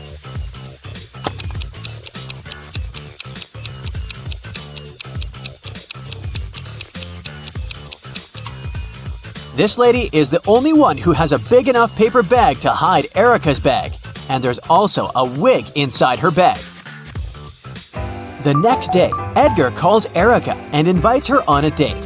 He offers her to pick the place. Erica wants to test Edgar's logical skills, so she sends him this rebus. Can you help Edgar show up to the right place?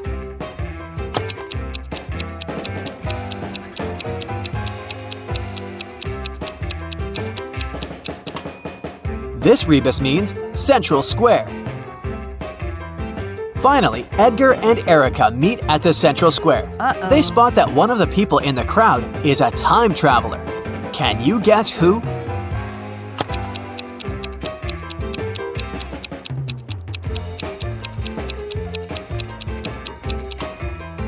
It's this guy, who's jogging in wooden shoes in the 21st century. Edgar invites Erica to an exclusive party, but unfortunately, the guard refuses to let them in without a password.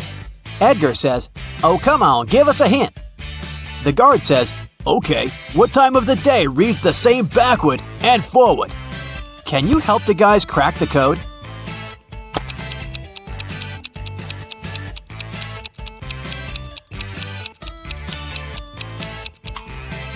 The correct answer is noon. The next day, Erica invites Edgar over for dinner. She has some candies in the kitchen. They look similar but have 3 different flavors: 3 orange, 2 strawberry, and 5 grape candies. Suddenly, the lights turn off in the entire building. Now the kitchen is completely dark. How many candies must Erica take out to make sure she has at least 1 candy of each flavor?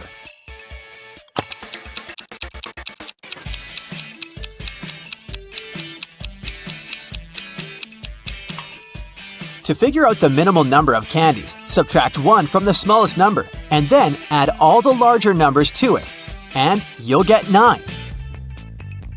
Erica locked her computer with a password and wrote some hints on a sticker.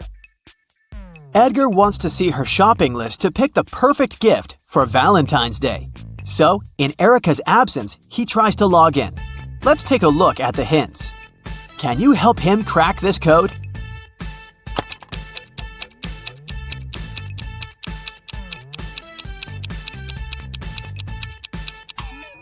It's not just a list of products, see?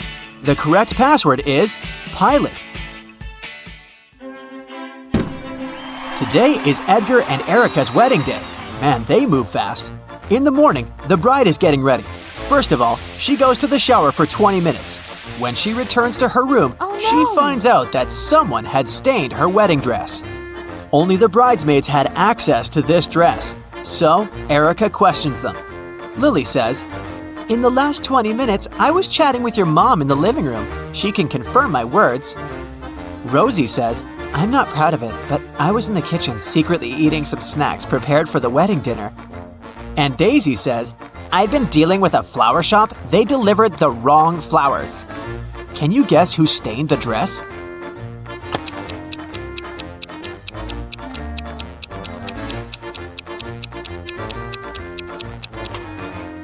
It was Rosie. There's the same mud under her shoes.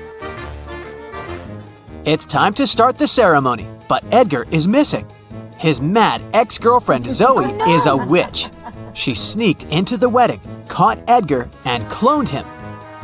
Erica finds Zoe and 6 different Edgars in the basement.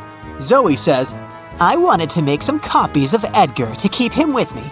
Now I have enough. You can take your husband back." Unfortunately, I don't remember who's the original. Can you help Erica spot the real Edgar?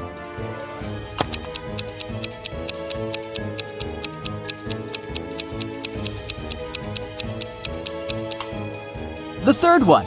All the others have paranormal powers. The wedding begins, but there's a thief among the guests. Can you spot this person?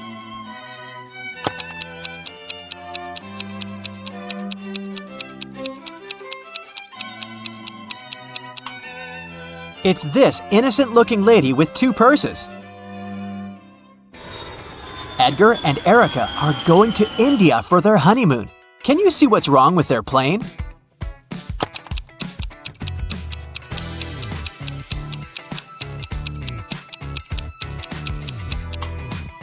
Open fire is prohibited on board. The stewardess must know that. After landing, Edgar and Erica take a taxi and go to their hotel. Suddenly, they see a family of ducks crossing the road. Erica takes a picture, but unfortunately, it's unfocused. Can you count the exact number of ducks?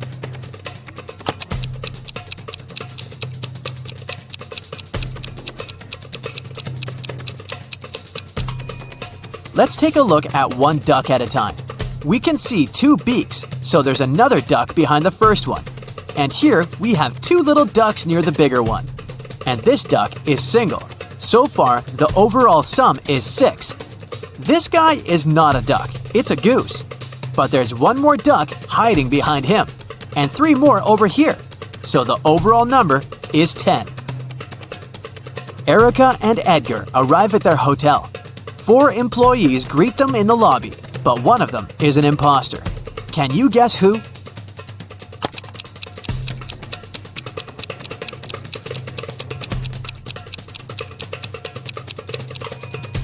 Take a look at the logo of this hotel. It's a lotus with 6 petals, but the logo on this lady's badge has a 5-petal lotus. Therefore, she's a fake employee. The hotel manager gives the guys a key to the best room for the newlyweds. They go to check out the room, But when they see the interior, they immediately ask for another one. Why?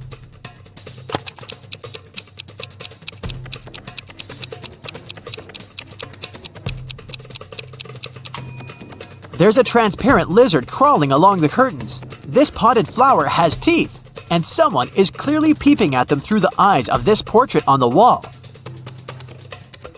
Erica, Edgar, and their tour guide go hiking. They have 3 backpacks, one with sleeping bags and a tent, one with warm clothes and camping gear, and the heaviest one, a backpack with food. Each has to choose one backpack to carry. Erica readily agrees to take the heaviest one. Why?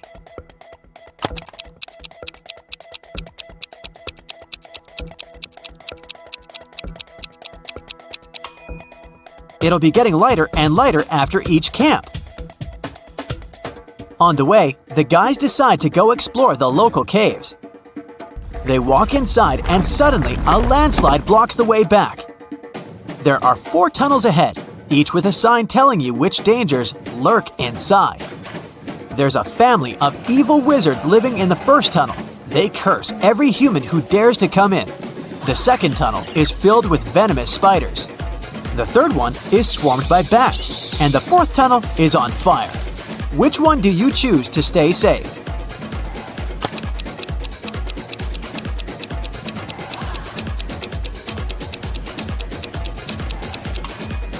They should pick the second tunnel. Spiders don't hurt people for food. Finally, the guys get outside and see a tree with many beautiful parrots. Can you count the exact number of birds in this tree?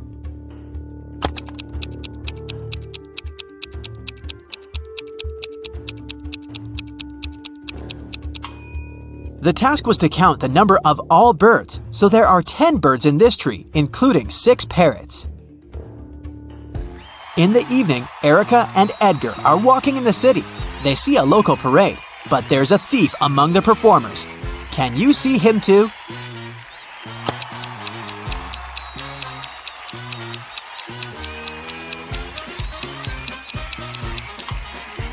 This guy is sneaking her bracelet. Hi, my favorite detective. I've got a new portion of tricky riddles for you to train your sharp mind. Let's start. Yeah. One summer night, Emily threw a big party. But in the morning, she discovered that someone had stolen all her jewelry and money. Oh no! The police have 3 suspects: Daniel, Emily's boyfriend, Lily, her best friend, and Hannah, the girl's sister. Daniel told the police that he'd been playing computer games with his friend all night long. Lily felt sick and went home in the middle of the night. She said she knew nothing about the theft when the police called her. And Hannah said that she had stayed at the party till 7 a.m. and then had taken a taxi home because nobody could give her a lift. It was dark and she couldn't see anything. Who was lying?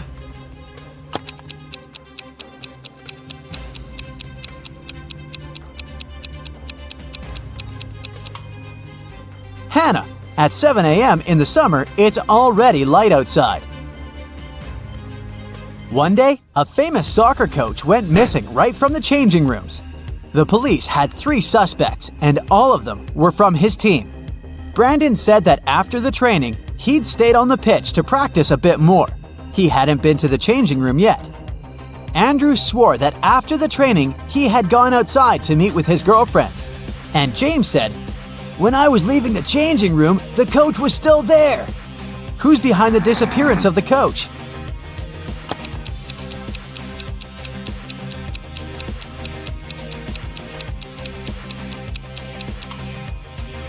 It's Brandon.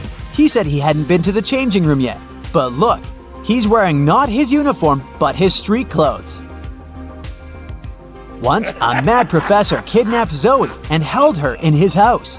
Was he planning to experiment on her? There was no way the young woman could escape. But one day, the scientist got bored.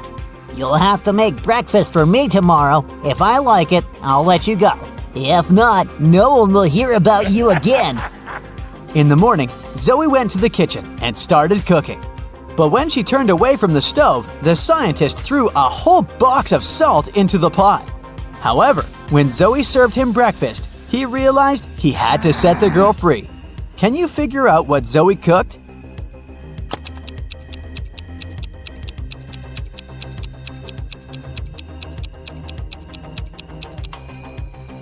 The girl boiled eggs.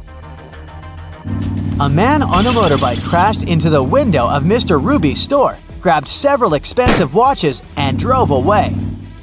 When the police arrived, Mr. Ruby told them that he was almost sure it had been his nephew, Patrick. The officers went to visit the guy. Because of a heavy downpour, it took them 1 hour to get there. Patrick was at home, together with his friend. "Look at the weather. I haven't been outside since yesterday." Patrick's friend confirmed his words, but the police didn't believe their story and arrested Patrick. Why?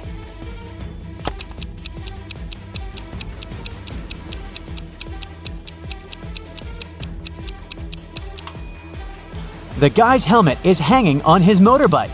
If it had been there since the previous day, it would have been filled with rainwater by now. 4 friends went to a cafe together. 2 of them, Linda and Mike, ordered a large pot of blueberry tea. Kirsten took some lemonade, and Oscar opted for orange juice. Half an hour later, Linda and Mike lost consciousness and were rushed to a hospital. When the police analyzed the tea they had drunk, they found poison in it. The main suspects were, of course, Kirsten and Oscar. Why didn't they drink the tea? Kirsten said that she didn't like tea with berries, and Oscar explained that he was allergic to blackberries. Who is the culprit?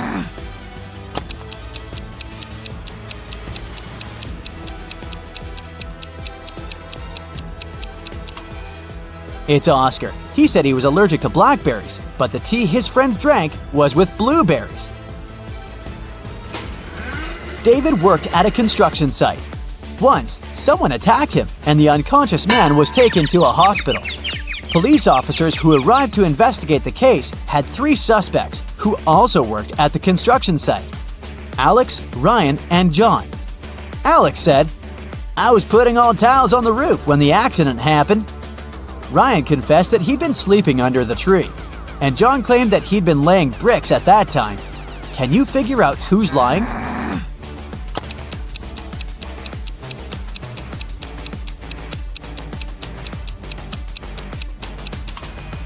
Alex was the one to hurt David. The building has no roof yet, so he couldn't be putting tiles up there.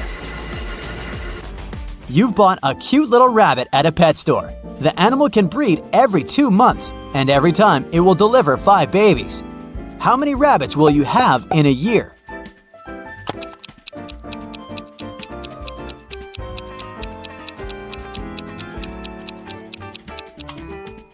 You'll have just 1 rabbit. If you want to have little bunnies, you have to buy 2 rabbits.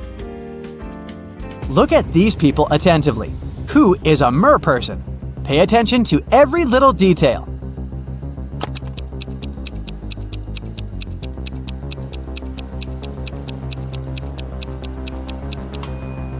It's the guy on the right.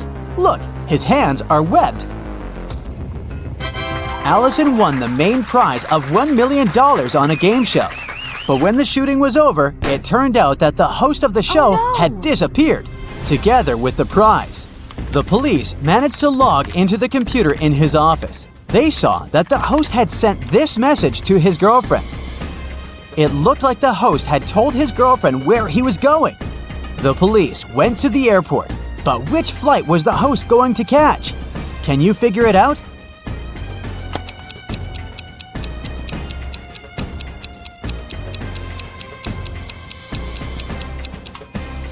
Now let's see, the first 2 letters of Atlas are AT.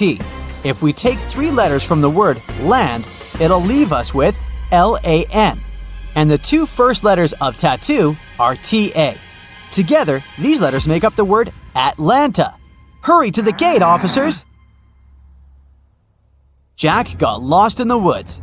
Suddenly, he saw a castle. The man rushed there and was greeted by the owner of the castle. You have to answer just 1 question. If you win, I'll show you the way out of the forest. But if you lose, you'll never leave my castle. Jack agreed. The owner asked, There are 4 mirrors on the wall. One of them reflects fire-spitting dragon Niren. The second, beautiful mermaid Laura. In the third mirror, you can see a terrifying vampire, Sam. And in the fourth, unicorn David. You have to figure out which reflection isn't real, and fast.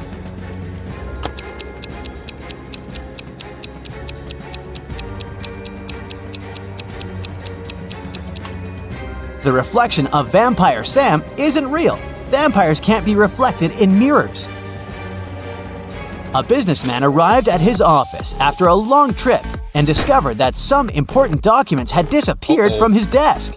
He immediately called the police, and a detective arrived shortly after. After interviewing all the workers, he had a list with 3 suspects on it. They were Emma, the accountant, Sophia, the receptionist, and James, a sales manager. But each of these people claimed that they hadn't even been inside the businessman's office. Still, it didn't take long until the detective figured out who was lying. Can you do the same?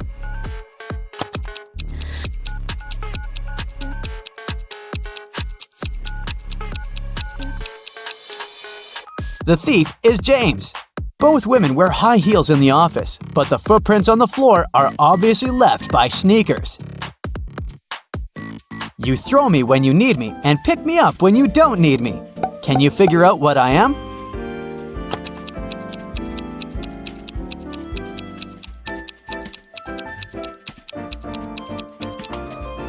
Right you are. I'm an anchor. How can you increase 66 by 1.5 if you aren't allowed to make any mathematical operations? Hurry up and crack this riddle.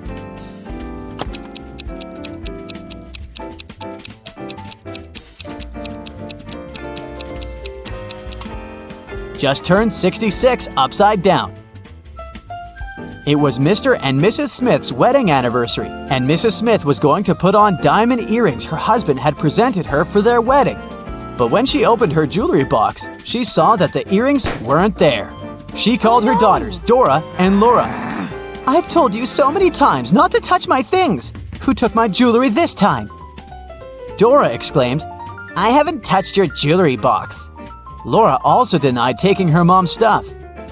"I don't even wear earrings." Can you figure out which girl is lying?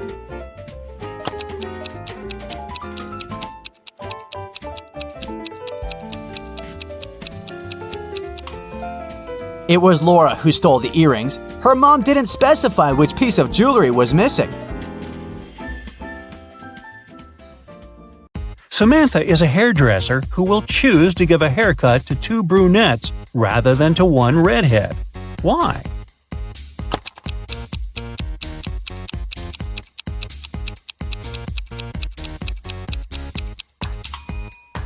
It's obvious. This way, she will earn more. Both Mark and Daniel had a box of chocolates each. There were 12 chocolates in each box. Mark ate some sweets, then Daniel opened his box and ate the same number of chocolates that were left in Mark's box. How many chocolates do the guys have together now?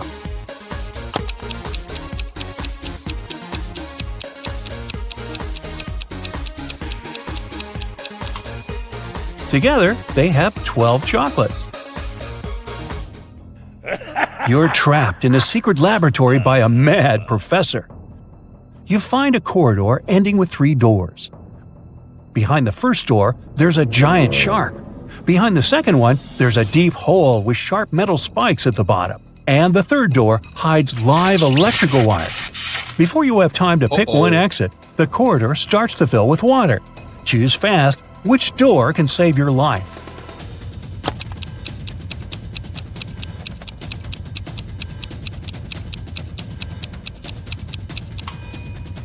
Choose the second door.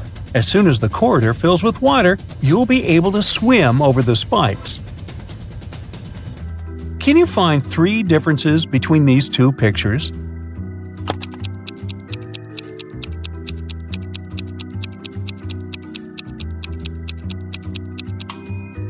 Here you go, all 3 of them. How about these 2 rooms? Do you think you can find 3 differences?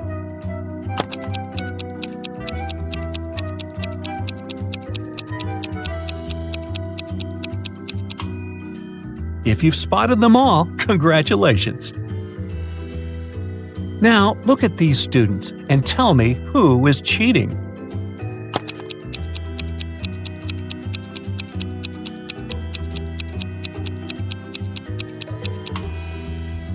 It's this girl wearing a white t-shirt. She has the answers to the test written on her arm. Mark was an infamous robber, so smart he was always one step ahead of the police. Mark's rivals were jealous of his skills, but one time they found out that Mark had just got his hands on a precious necklace. His main competitor decided to steal this necklace from Mark to prove he was a more skilled thief. So he searched Mark's house, but didn't find the necklace. Disappointed, he put everything back in place and left. When Mark came back home, he immediately realized someone had been there. How did he figure it out?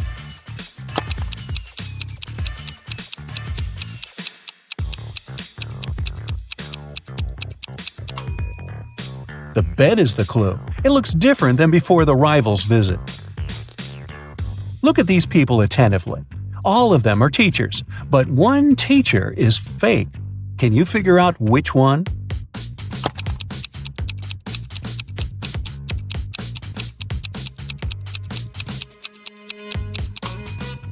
It's the guy on the left. Can you see his portrait over there on the wall? He's a wanted criminal. Now look at these two teachers. Which of them is a criminal?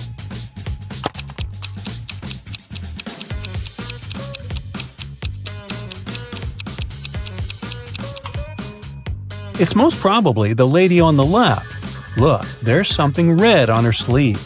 Is it blood? Put on your detective hat and tell me which grandma is not dangerous.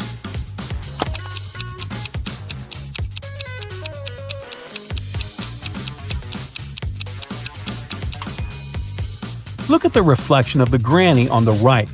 She seems to be a robot. This doesn't make her dangerous per se, but it's still weird. Michael had a powerful enemy who was a dark wizard. Once he managed to kidnap the man and lock him on top of an incredibly high tower.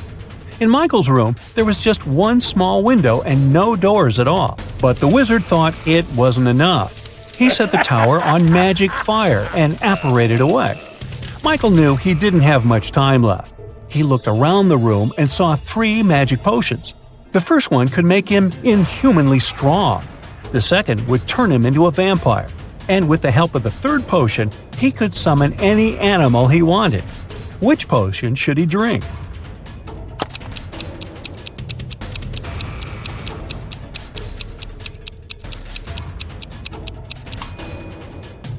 Well, even if he destroyed the tower with his newly acquired strength, it wouldn't help him with the magic fire. No animal could help him escape from the tower.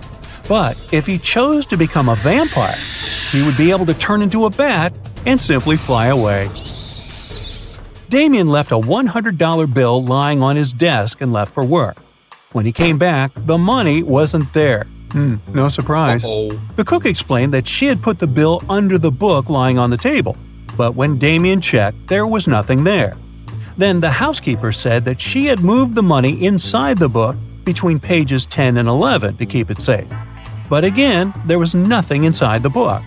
And finally, the gardener said that he had seen the money sticking out of the book and placed the bill between pages 13 and 14.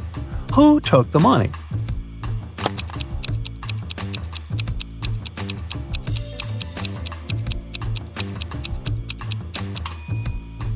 It was the gardener.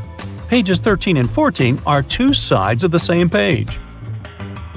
There were just 2 days remaining before an important basketball competition when one of the main players of one of the teams went missing. The last time he was seen at lunchtime. There were 3 suspects: Michael, Ethan, and John. The police interviewed the 3 of them and got the following answers.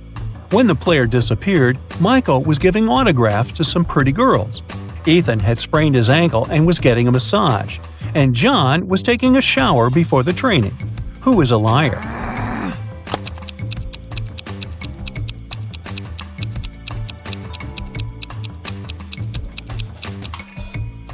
It's John. It doesn't make any sense to take a shower before the training. Richard was walking through the park after work. when somebody hit him on the head from behind. When he woke up, he was in a well. Luckily, there wasn't too much water in it. But as soon as Richard tried to climb out of the well, he realized the walls were too slippery. The man noticed a rope with a bucket tied to it. The bucket was hanging pretty low, but try as he might, Richard couldn't reach it. However, in 15 minutes, the man was running away from the dangerous place. Can you figure out how Richard escaped?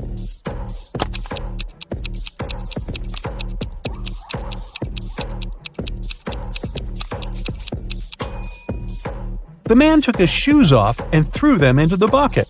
It got down, and Richard managed to escape. On the outskirts of town, there was a haunted house. A group of friends decided to check if the house lived up to its reputation. They went there at night, but as soon as they reached their destination, one guy refused to go inside and tried to stop the others. But they just laughed at him and entered the place, leaving him behind. He heard some terrible crashing sounds coming from the house, and then everything went still. The guy never saw his friends again. How did he understand there was something seriously wrong with the house?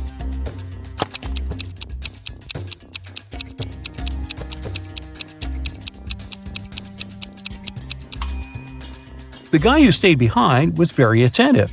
He noticed that there were lots of footprints leading towards the house, but none going away. Captain Black was on the bridge of a spacecraft when the engineer informed him they had problems with the engine. They needed to land soon to repair it. There were 3 planets on their way. One was freezing cold and covered with ice. The second was boiling hot and covered with molten lava. And the third planet was covered with acid that could easily destroy their ship. What planet did the captain choose?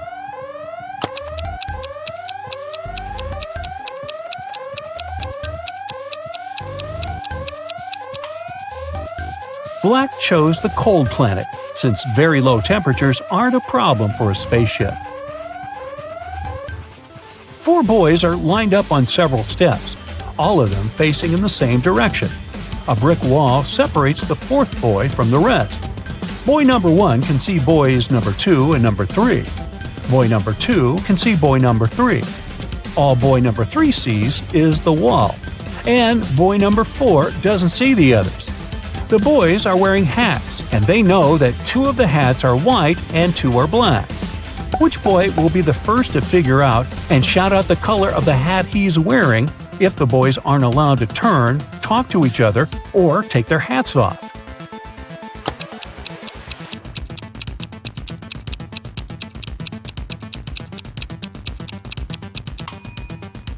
It'll be boy number 2. Boys 3 and 4 can't see each other's hats. Boy number 1 sees 1 black hat and 1 white hat and knows that his hat can either be white or black. Boy number 2 sees 1 black hat. He realizes that if he was also wearing a black hat, boy number 1 would understand that his hat is white. And since he hasn't shouted yet, it means that boy number 2 is wearing a white hat.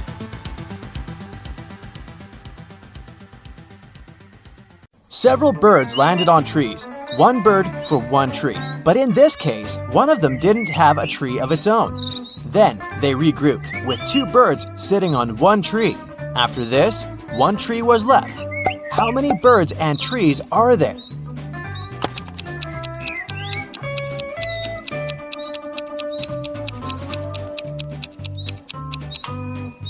There are 4 birds and 3 trees. Look at these 4 people in a grocery store. Can you figure out who's going to steal a watermelon?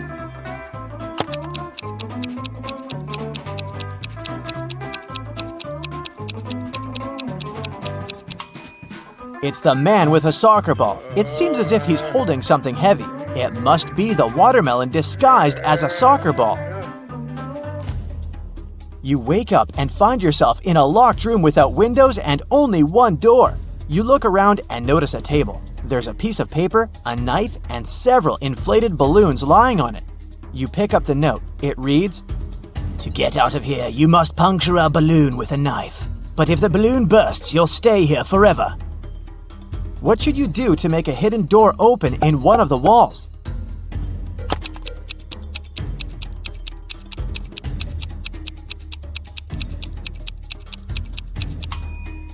You should deflate one of the balloons. After that, you can easily puncture it with a knife. You're walking along the beach and spot an expensive-looking watch in the sand. There are only 3 other people on the beach. Who does the watch belong to?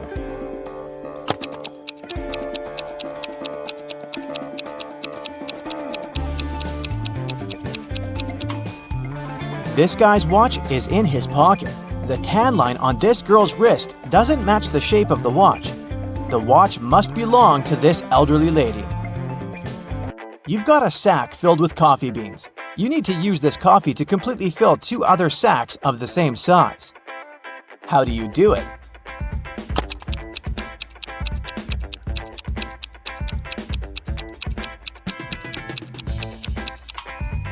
Put one empty sack into the other and fill them with coffee. 3 young men came to a coffee shop to prepare for their final exam. A waiter came up to them and asked, Does everyone want coffee? The first guy said, "I don't know." The second man answered, "Nah, I don't know." And the third one answered, "Yes." Can you figure out what the first 2 guys ordered?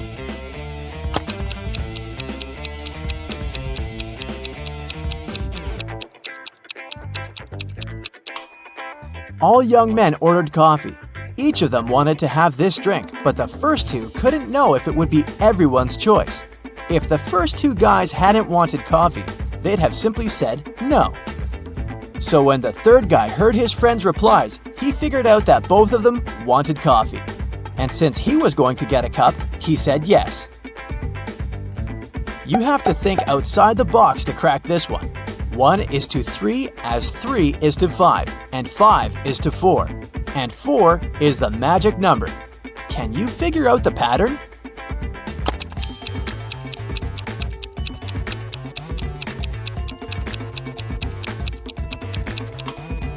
The word 1 has 3 letters. The word 3 has 5. And the word 5 has 4 letters. But the word 4 has 4 letters in it. And whatever number you try, eventually you'll come back to 4, and the game will end there. Vincent got locked in a room with no windows and only one massive door. There's a panel with several buttons on the left and another one with a hint on it on the right. There's also a clock on the wall above the door. Which button should Vincent press to get out of the trap?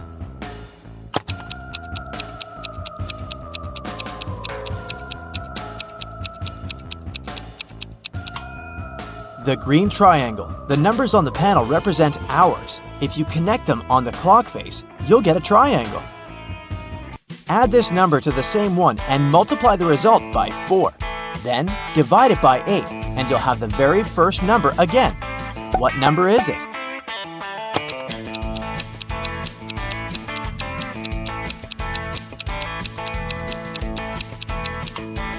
It can be any number. You can try it out to make sure.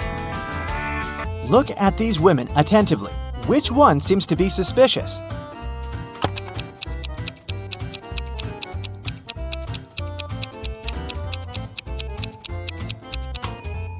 It's the one on the right. The woman on the left was just adding some ketchup to her dish. See that bottle? But look at the pie the woman on the right is holding. There's a smartphone peeking out of the pie. What's it doing there? It's very suspicious. The police knocked on Michael's door late in the evening. They had a search warrant. They accused the man of stealing a big sum of money from a supermarket. Mike claimed that he hadn't left the house all day, but one of the detectives saw something in his living room, and it led to the man's arrest. What was it?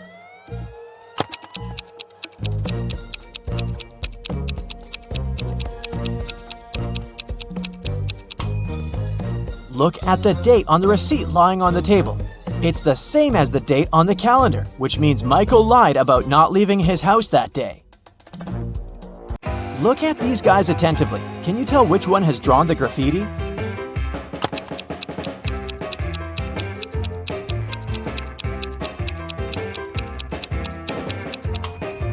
It's the guy on the left. He has some spray paint on his hoodie.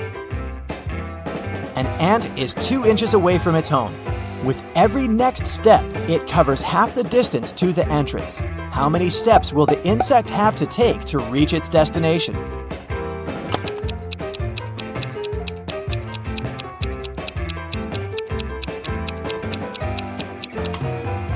The ant will never reach the door because every time it'll travel only half the distance. Now, how about solving some rebus riddles? This is the first one for you. High, high, high, high, high.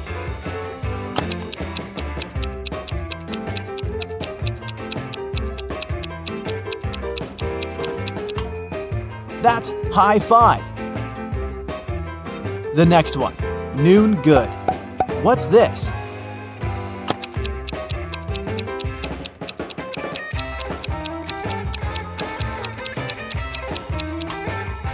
That's how you greet people. Good afternoon. Okay, now try this one.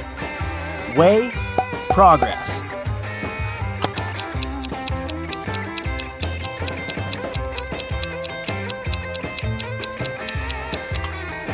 It's progress underway.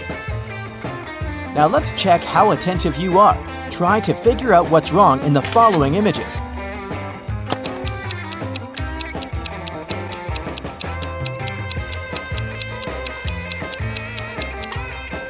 There's no way anyone can wear those blue shoes. They're both left ones. How about this one?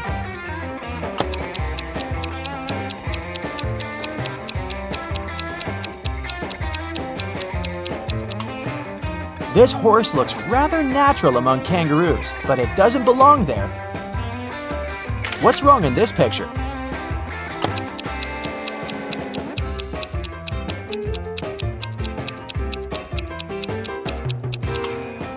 Why would a barn have a chimney? I suspect something is missing in this picture. Can you figure out what exactly?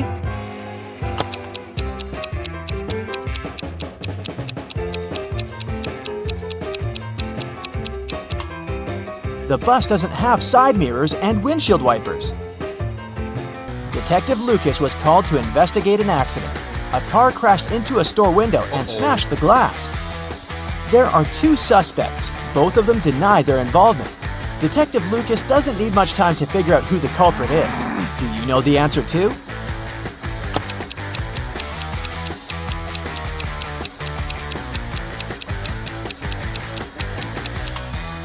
It's the owner of the blue car. The pattern on its tires is the same as in front of the store. Detective Brown was having her morning coffee in a cafe when she heard a car screeching to a halt, then some loud shouting. She ran outside and spotted a man on the ground. His bicycle was lying nearby. There was also a car sitting next to the man. Detective Brown helped the cyclist up. The car driver came up to them. The cyclist exclaimed, "He hit my bike with his car, making me crash." But the driver answered, "I saw him losing control of his bike in the mirror. I left my car to check on him." Detective Brown immediately understood who was lying. Can you figure it out?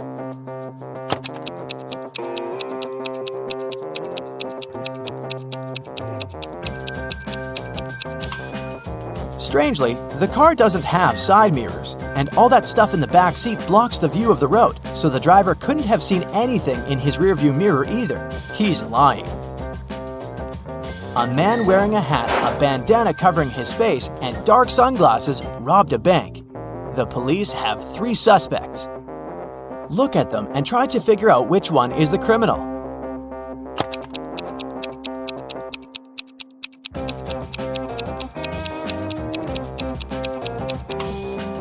Usually, people tie bandanas under their ears. But in this case, the bandana covers the robber's ears. It probably hides something that distinguishes the man from other people.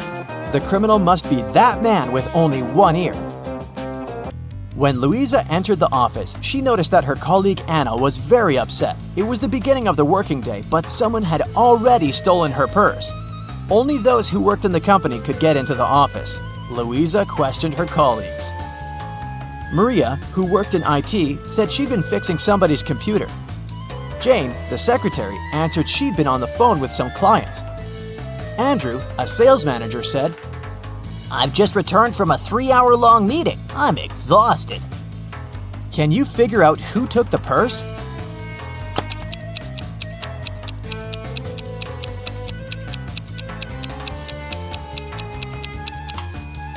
Andrew, the working day's just started. How could he come back from such a long meeting? Greetings to the best Brightside detectives. Have you prepared your magnifying glasses? Then let's start. Yeah. A man was trapped in a dark room. His only source of light was a candle. There were 3 doors leading out of the room. Behind one of them, there was a tunnel that could help him escape. Behind the other 2 doors, there was a concrete wall. The man had a key that could open any of the doors, but he could only use it once. Still, the man managed to get away. How did he do this?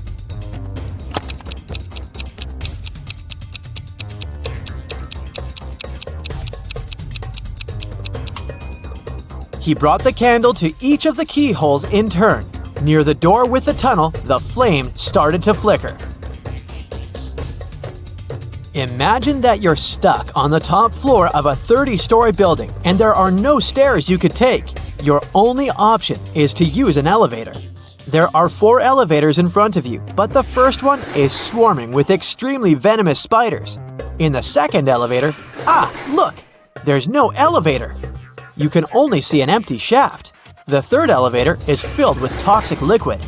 As for the 4th elevator, a furious, hungry tiger is inside. It seems like a no-win situation, but you have to find a way out. Which elevator?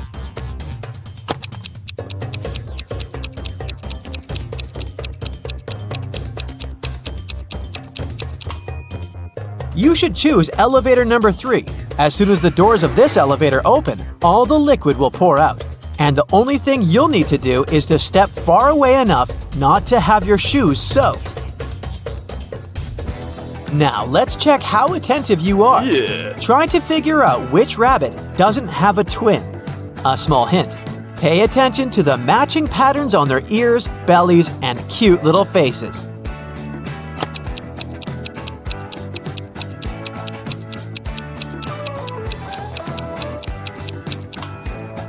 Yep, that's the one we're looking for. Unlike others, it has darker spots around its nose and on its ears. And here's a bunch of kitties with their tails sticking up. A perfect hiding spot for a little bunny. Can you find it?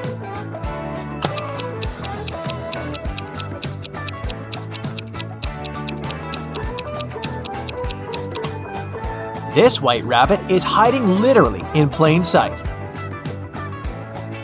Damien has bought a new keyboard, but apparently the seller fooled the guy and gave him a fake one. Can you find the proof?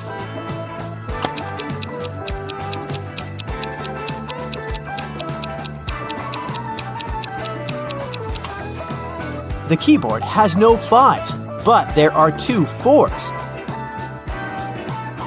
Someone hid a soccer ball in this crowd of happy pandas. Can you spot it?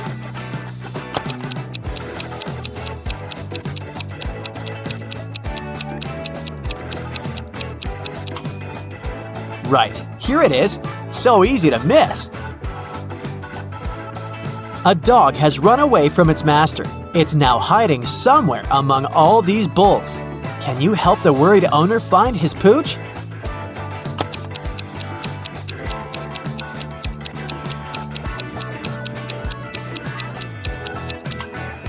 Right, here it is. Similar, but not the same. Look at these 2 ladies. Which one seems suspicious?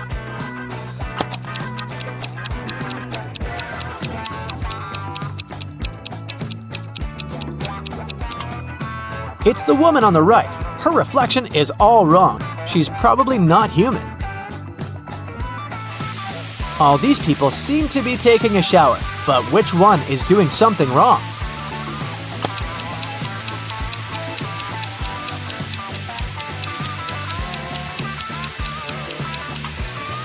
The guy on the left, he probably just pretends to be taking a shower, but the water isn't running. Look at these people dancing at a costume party attentively. You need to figure out who is a werewolf.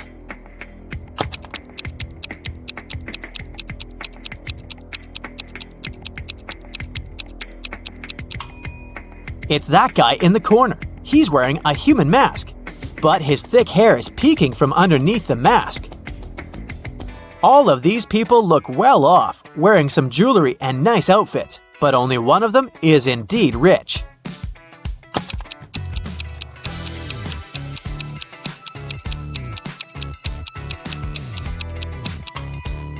It's that guy in a t-shirt. While he's focusing on his work, his bodyguards are waiting for him. Look at how attentively they're watching him and their surroundings. Which of these girls relaxing near the swimming pool is married?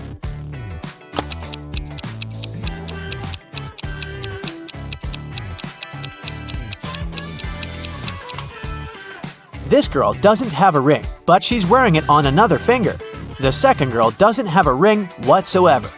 It's the third girl that's married. She must have taken her ring off before going for a swim, even though she isn't wearing it. There's a visible tan line on her ring finger.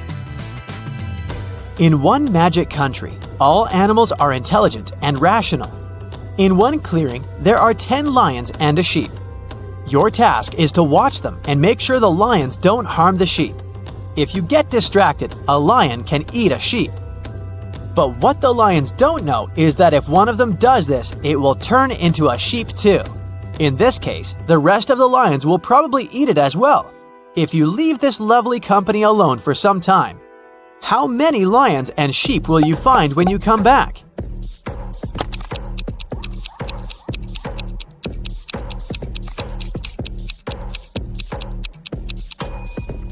When you return, most likely, there will be 9 lions and 1 sheep. The main thing here is that all the animals are rational. Once the lion eats the sheep and turns into a sheep itself, the rest of the lions will understand the consequences and prefer to stay in the safety of their natural form. Oliver got a present for his girlfriend Victoria. It was a new smartphone she'd wanted for ages, but Oliver didn't give it to her right away. Instead, he put it into a box. Victoria had to figure out in which of these 3 boxes the gadget was. Each box had a note. It's in here. Your present isn't here. It's not in the first box. Only one of these notes told the truth. Where is the smartphone?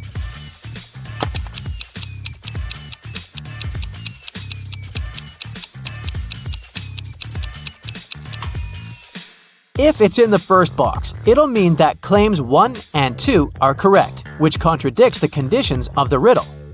If the phone is in the third box, then both claims 2 and 3 will be true. But if the device is in the second box, note number 3 will be the only truthful statement. Mr. Smart's wife went missing. A detective came to investigate this case. Mr. Smart told her the following. The last time I saw my wife was in the morning. She was having breakfast.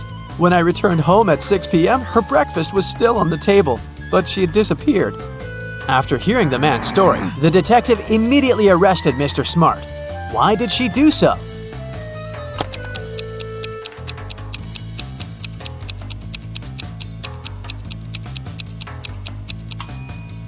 When the detective arrived at the Smart's house, the breakfast on the table was still steaming.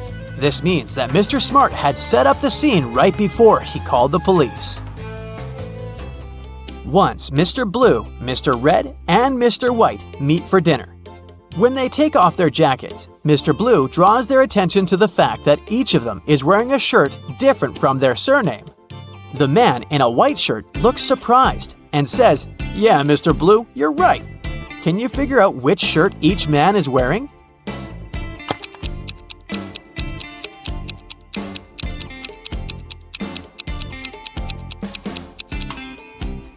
So, let's think logically. Mr. Blue can be wearing only a white or red shirt, but we know for sure that another man is dressed in white.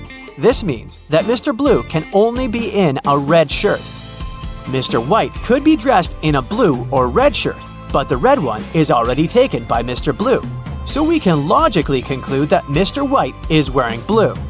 And as a result, this leaves us with Mr. Red dressed in a white shirt. Liza was a popular guitar player in a rock band. On Friday, the band was going to have a big gig. Liza's bandmates were waiting for her, but the girl was very late. Eventually, she showed up, but it wasn't Liza. It was her twin sister, Alice. She was envious of Liza, so she locked her sister in the room, took her clothes and the guitar, and pretended to be a band member. But as soon as the musicians saw fake Liza, they immediately knew she wasn't their bandmate. How did they understand?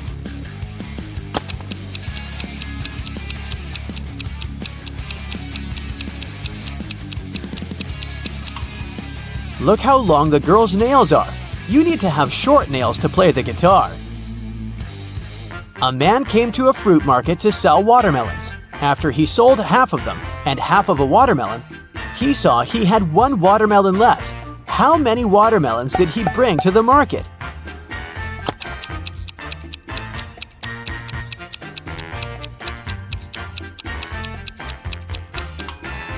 He came there with 3 watermelons.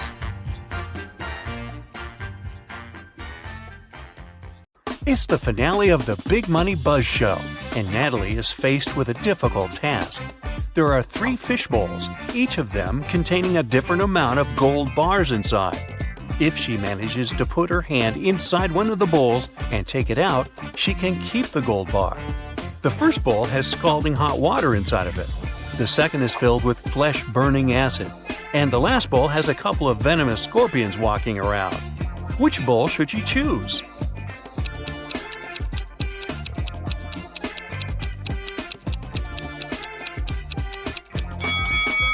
Natalie should just wait until the water cools down and grab the gold bar from the first bowl.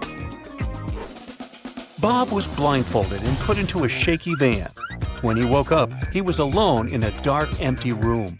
There was nobody there, but there were 3 envelopes on the floor. A post-it on top of the envelope said, "Each envelope contains a red capsule and 2 statements. In one of these envelopes, both statements are false. In another envelope, both statements are true. You have to choose the correct capsule to get out of this alive." He opened the first envelope, saw a capsule and the messages: 1. Don't take this pill. 2. Take the pill from the second envelope. On the second envelope, the note said: 1. Don't take the pill from the first envelope. 2. Take the pill from the third envelope. And the last envelope said: 1. Don't take this pill.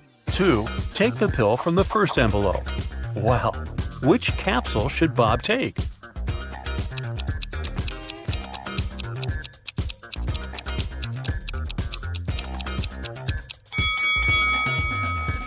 He should trust the pill from the third envelope. Let's see why. The first message of the first envelope is true, while the second is false. Both messages from the second envelope are true. This leaves us with 2 false statements on the third envelope. Timothy and Diana were strolling in a magic forest together when they ran into an evil witch. The witch captured Diana and took her to a haunted castle. Timothy managed to find the hidden castle and watched as the witch turned Diana into a frog. When the witch left the room, he snuck inside to turn Diana back into human form. He found a spell book that could help him and found out the recipe for the magic potion he had to make. He recognized most of the ingredients, but the last 2 were encrypted. Take a look at the witch's ingredient cabinet and try to help Timothy discover the last 2 ingredients he needs to make the magic potion.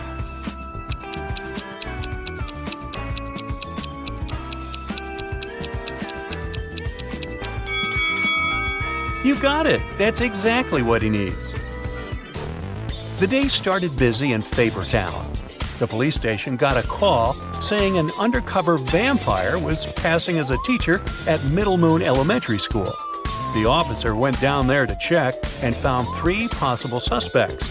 Take a look at them and see if you can guess who the vampire is.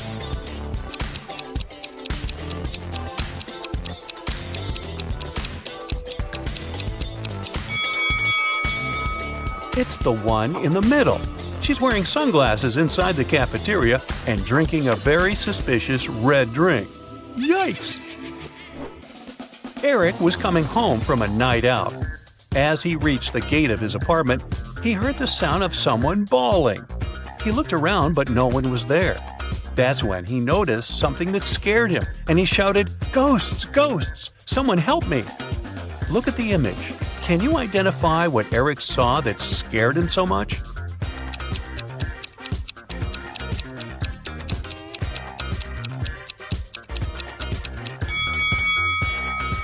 The gate lamp isn't attached to the pole. It's floating in the air and somehow still shining bright. Well, this isn't right. Then Eric called his best friend, who also happened to be a renowned ghost hunter. That's convenient. His buddy Ray arrives, and his ghost watch immediately starts beeping. It leads them to the building's pool. At the pool, they see a girl swimming. Eric shouts, "Hey, why are you swimming in the pool so late at night? Here, let me help you get out."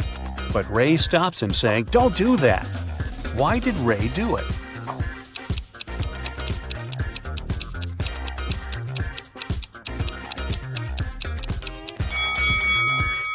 Look at the pool. The girl is swimming, but there is no movement in the water. She must be a ghost. On the other side of town, Bobby is also ghost hunting. He called his friend Susan to visit the town's old creepy hotel and bust some ghosts. As they arrive, they find clear signs of ghost activity. It looked like that ghost had a sense of humor, though, and wanted to play hide and seek with them. The ghost led Bobby and Susan into a room with 4 doors. Each door had an inscription on it with clues to where the ghost might be hiding. The sign on door A says, "It's behind B or C." The sign behind door B says, "It's behind A or D." Door C says, "It's in here." And door D claims, "The ghost isn't here." Bobby and Susan looked very confused until a note appeared next to their feet saying, "3 of the inscriptions are false and 1 is true." Can you guess which door led to the ghost?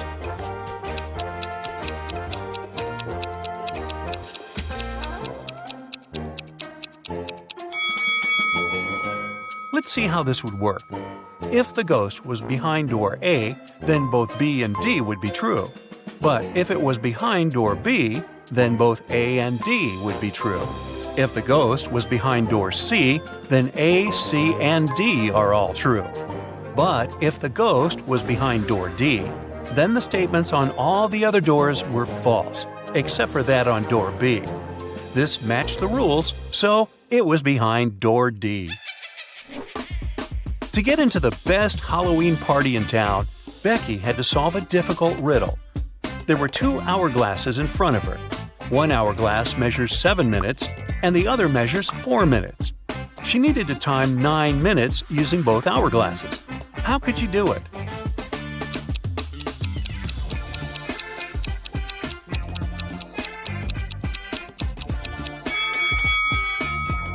First, she turned both hourglasses at the same time. By the time the 4-minute glass finished, there were still 3 minutes left on the other one. She flipped the 4-minute glass again. By the time the 7-minute glass was empty, there was 1 minute left on the other glass. And by the time the 4-minute glass emptied again, there was 1 minute's worth of sand in the bottom half of the 7-minute timer. She flipped it over again, so there's 1 minute's worth of sand on the top of the glass. And when the 7-minute timer finally emptied again, 9 minutes elapsed in total. Whew, that took some work. Jessica was on a trip to the desert when she got separated from her group. She noticed a sandstorm was coming her way. She had 3 options for what to do. She could try to run away from the sandstorm, she could hide behind a big rock, or she could try hiding in the desert's dry riverbed.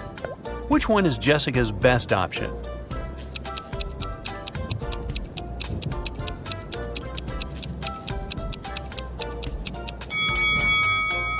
Well, the first option is a terrible idea, as she will never run faster than a sandstorm.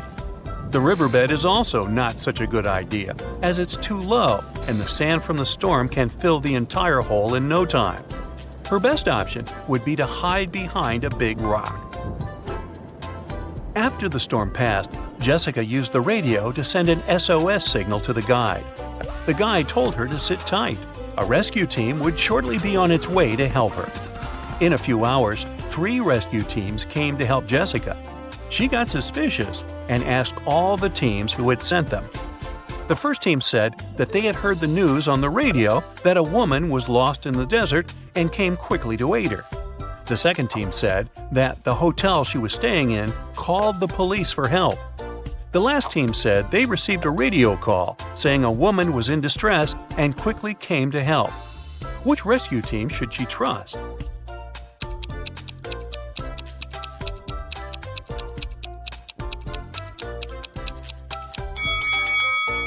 The last team.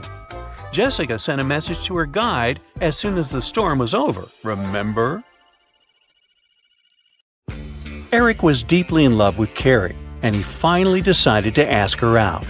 He wanted to make it romantic, so instead of texting her, he decided to write his invitation with chalk on the sidewalk right outside her window. It read, "Carrie, I'll be waiting for you in the restaurant Star tomorrow at 7 p.m. sharp." Carrie was also in love with Eric, and she would have come there with pleasure. Still, she never showed up. Why?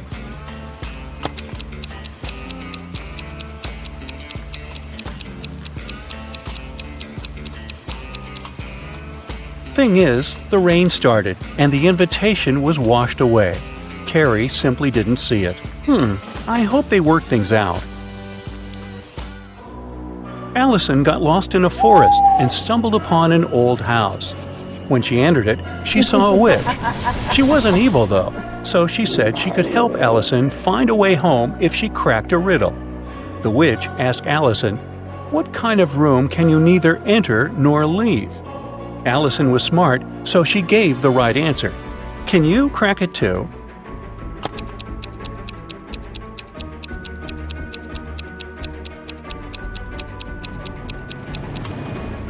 I told you the witch wasn't evil.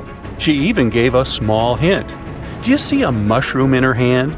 Right, the answer is mushroom. A detective got an anonymous email about an upcoming heist in one of New York's museums. To stop it from happening, he needs to know the month the heist is planned for. Later, the police managed to find a clue. It was a note with a secret code. The police couldn't crack it, so they brought it to the detective. What month is the heist planned for?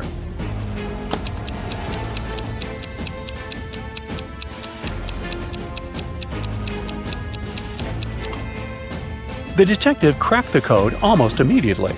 A jar in the picture stands for J, a ukulele stands for U, a nugget stands for N, and an eggplant stands for E. Ah, June. There are 70 floors in the apartment building. The higher the floor, the more people live there. Which floor does the elevator go to most often?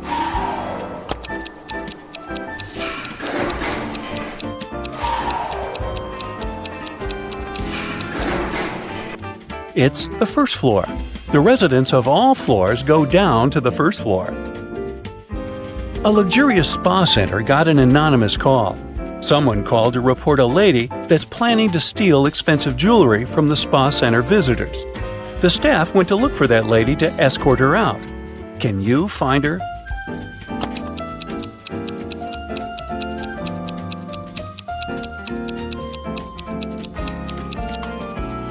Look, there's a lady having a pedicure. She doesn't look suspicious, but she's the only one who's not wearing a special bracelet.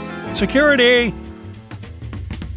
The other day, Kelly was rummaging around her auntie's attic when she accidentally stumbled upon 5 short chains, each made of 4 silver links. She thought it could be great if she combined them all into one big chain of 20 links. When she went back to town, she brought those tiny chains to a jeweler. He told her it would cost $5 for each silver link that he would have to break and then reseal. How much will the chain cost?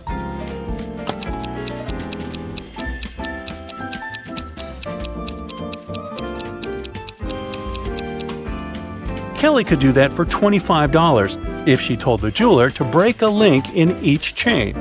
But she was really smart, so she asked the jeweler to break all 4 links in one chain and use them to attach the other chains, which cost her $20.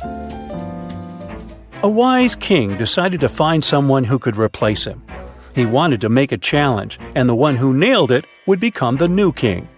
Anyone who wanted to take the throne needed to put a whole cucumber into a glass bottle without cutting the cucumber or damaging the bottle. The participants had a week to do it. This challenge seemed to be impossible, so only 5 people decided to take part, and there was only one winner. How did he put the cucumber in the bottle?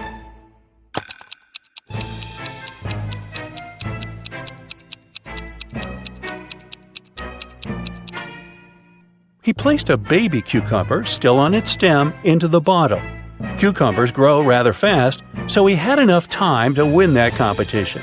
And now he's king. They set the bar kinda low, didn't they? Joanna and Josh were on their honeymoon in Italy. On the first day, they went on a city tour around Venice and left all their stuff in the hotel room. When they came back, someone was standing outside their door trying to get in.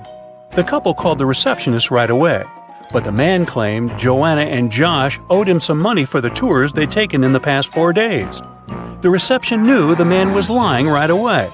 How did he figure it out?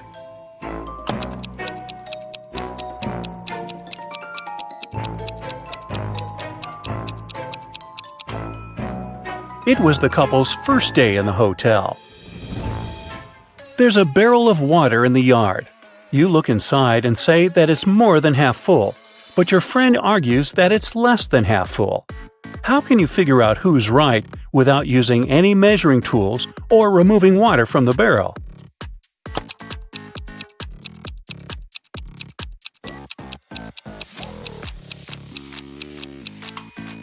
Tilt the barrel so that the water touches its rim.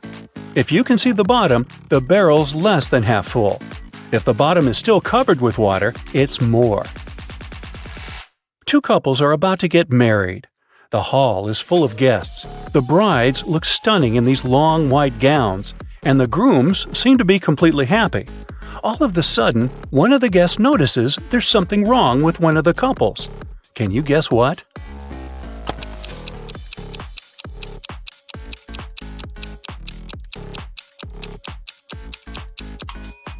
Look at this couple. These folks have no reflection at all. They must be vampires. In one of the galaxies, there's Planet Pink. There are many people, but few animals. Only hens and roosters live there. They can be of 3 different colors: pink, red, and yellow. Andrew went to that planet to see his friends for the weekend, and while he was walking down the street, he saw 3 bird couples in love. No bird can be with a partner of the same color. Can you guess the color of the partner of the red hen?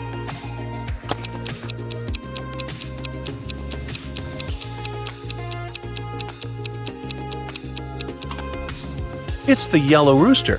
The red hen can't go out with the red one, and the pink rooster, as you see, is madly in love with the yellow hen. Emily's aunt has bought a bottle of perfume for her niece's birthday. Sadly, she couldn't keep it, because Helga, her sister, is terribly allergic to perfumes. Emily brought it back to her aunt, who bought it for $65. The old lady sold it to someone for $80.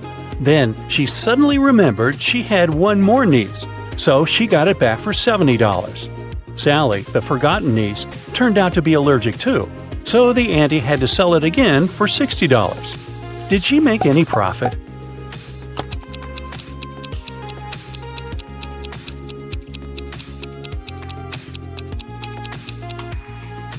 Yep, she made $5 and grabbed a frappuccino for the same amount.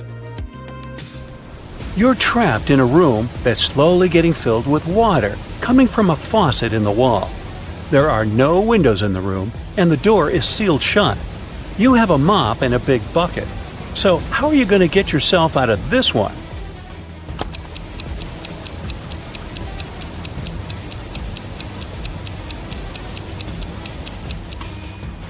This one was simple. You just need to turn the faucet off. Sally works as a barista. She's the one who served Emily's aunt with that frappuccino. This morning, she dropped a cup full of coffee. Luckily, her white shirt wasn't stained, but it took her a while to clean up the mess. How come?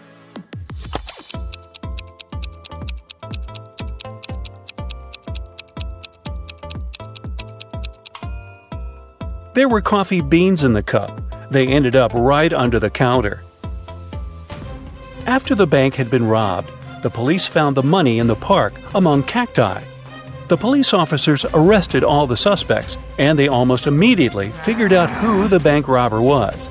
Can you do the same in 10 seconds?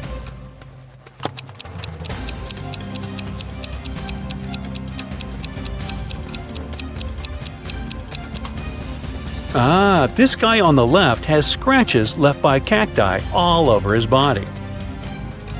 Dennis was at home watching TV. All of a sudden, his wife's super expensive vase fell and broke in their bedroom. He ran into the room in time to see a stranger jump out the window and run away. Dennis tried to chase him, but his glasses fogged up because of the cold. That's why he couldn't identify who it was. When the police arrived, they listened to his story and immediately knew he was lying. Dennis made this story up not to tell his wife that he had broken the vase. How did they know this?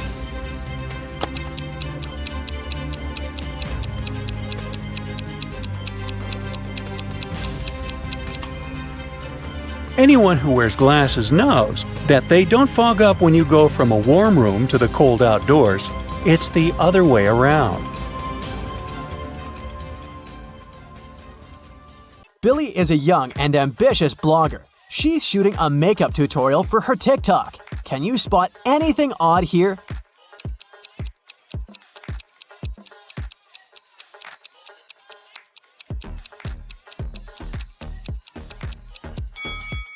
The mirror in the background should reflect her back, not her front part. Billy gets an invitation to visit a meetup for famous influencers. This party is epic. Good music, delicious food, and beautiful people. Moreover, every VIP guest gets a bag full of expensive gifts. Suddenly, Billy sees Sebastian. He's a famous video blogger with 20 million followers. And her secret crush. Can you guess which one of these guys is Sebastian?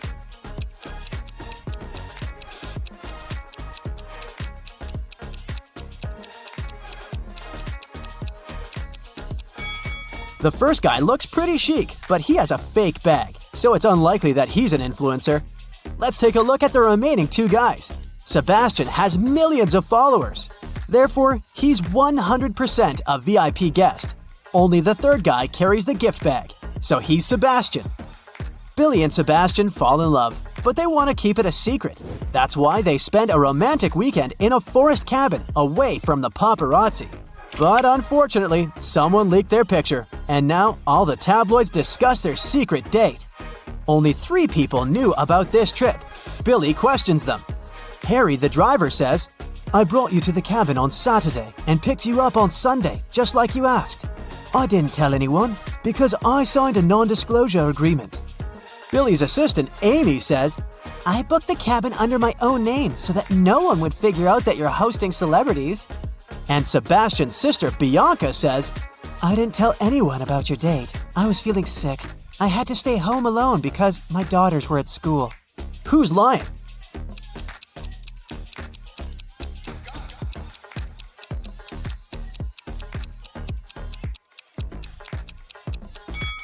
Bianca, schools are closed on weekends.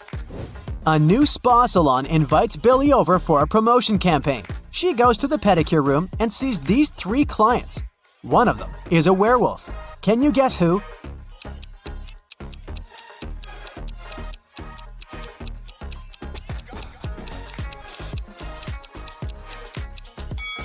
It's the second lady. Take a look at her feet. After the sauna, Billy goes to the shower and washes her hair.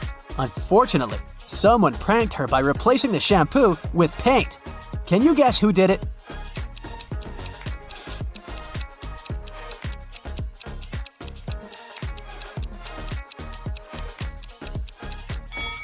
The lady on the right is guilty. There's paint on her hand. Billy decides to eat in her favorite restaurant. She enters and sees these 3 guys. Can you guess who's having a date?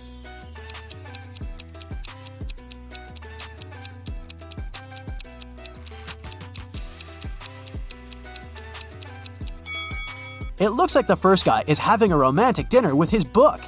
And the third gentleman has 1 set of dishes. Meanwhile, the second guy has 2 plates on his table and he's hiding a small gift in his pocket. So he's the only one who's waiting for his date.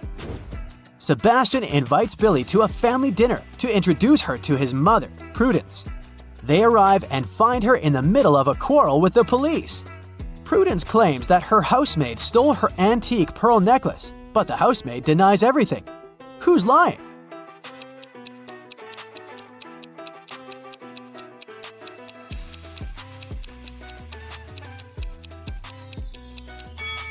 Prudence. The pearls are in her hair. The next day, Billy goes hiking with her friends. They take some pictures for her blog. Can you spot 3 differences between these photos?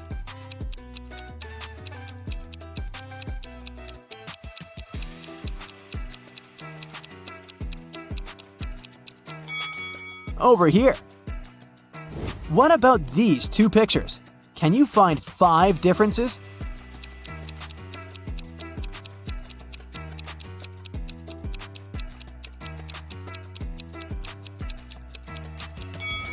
Here they are. Billy meets her old friends. They haven't seen each other for 5 years. Billy has to make a quick phone call, and she walks outside. In a couple of minutes, she comes back and sees her friend Luna lying unconscious on the bathroom floor.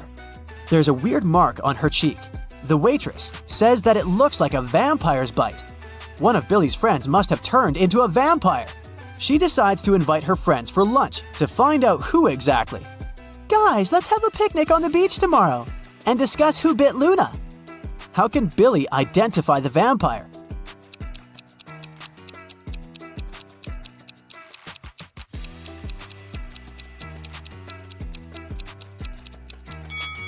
Billy should invite her friends to the beach. The one who would refuse to go there must be a vampire. Billy throws a birthday party at her house. She only eats plants. That's why she hires the most trendy cook to prepare a classy vegetarian dinner. The party goes great. Everyone has fun. The next day, Billy finds out that someone had replaced salt and sugar in her kitchen jars. Billy questions 4 suspects. The cook says, "Miss, I wouldn't have become a celebrity chef if I wasted my time on silly pranks." Dan says, "I gorged myself on chicken nuggets at the very beginning of the party, and then I stayed away from the kitchen and the food." Emma says, "I think I saw someone rummaging through the kitchen when I was swimming in the pool." And Sebastian says, "That wasn't me, but you should check everyone's phones. The prankster probably filmed everything." Who's lying?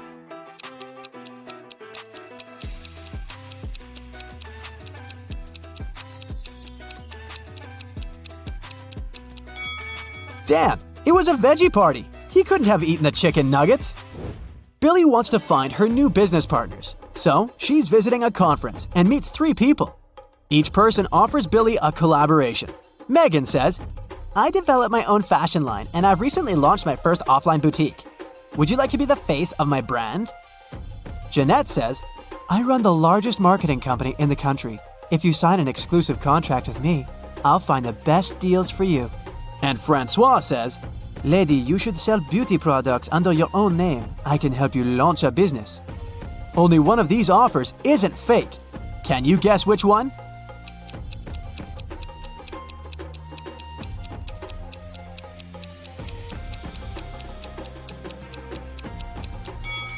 Take a closer look at Francois.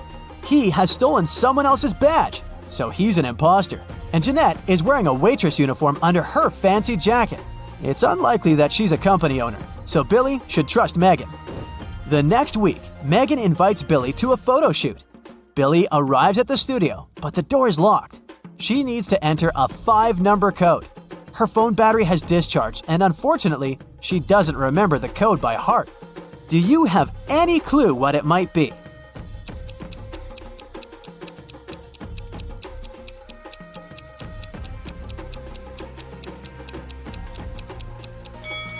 We should take a look at this poster and count the number of petals in each daisy. So the code is 58677. Billy enters the studio and sees Megan, the photographer and stylist, and a bunch of pretty clothes and shoes. Can you count the exact number of shoes in this picture?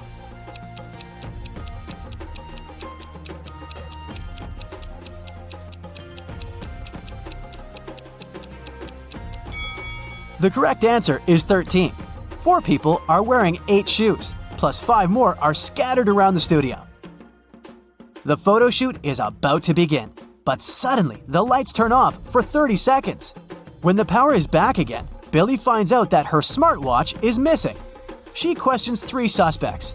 The stylist says, "I was cleaning my makeup sponge when the lights turned off. I didn't move from my place."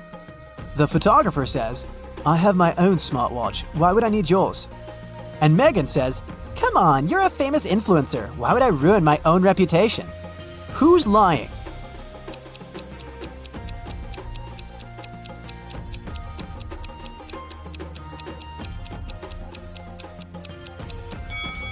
The photographer.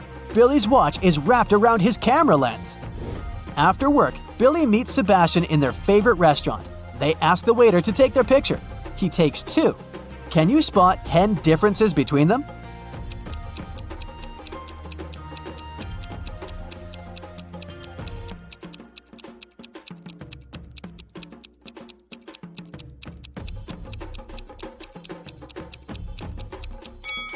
Here they are. After dinner, they go for a walk. Can you spot 3 odd things here?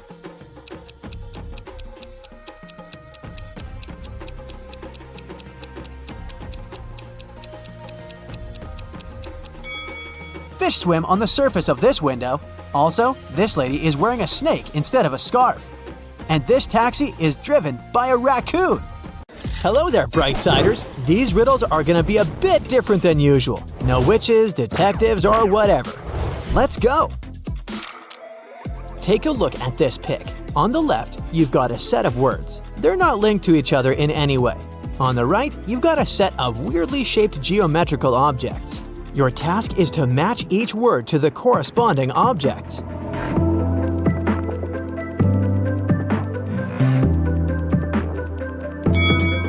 Alrighty, let's see the answers.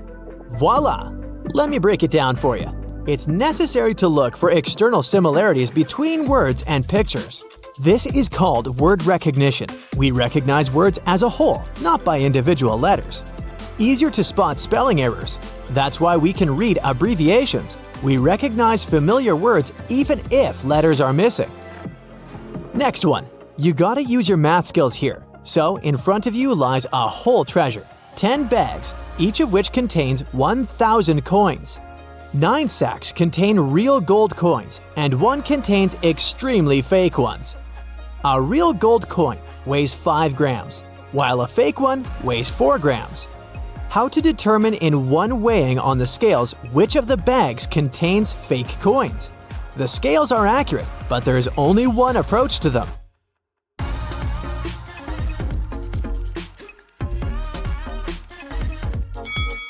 Here's the right approach. We take 1 coin from the first bag, 2 from the second, 3 from the third, and so on, up to 10 coins. Weigh these 55 coins. Gold coins could weigh 275 grams.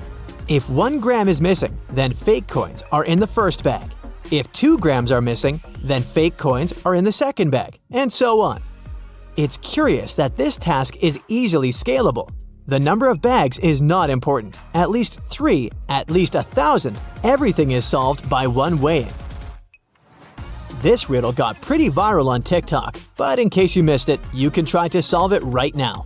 He claims that according to the FBI, if you solve this riddle, you're smart enough to become a special agent. So, a man and a woman go out to dinner on their first date. The evening is very hot, and they bring water with ice. The woman is terribly thirsty, and she drinks 3 glasses in 1 gulp. A man drinks 1 glass in small sips throughout the evening. Later, he writes to her that he suddenly became ill. Weakness, dizziness, breathing problems. At midnight, he passes away.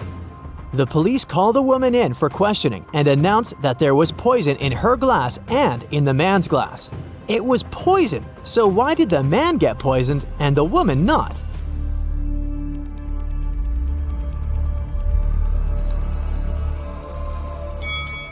I'm sure you already guessed the poison was in the ice. The woman drank so fast that the ice cubes had no time to melt, so the poison had no effect on her.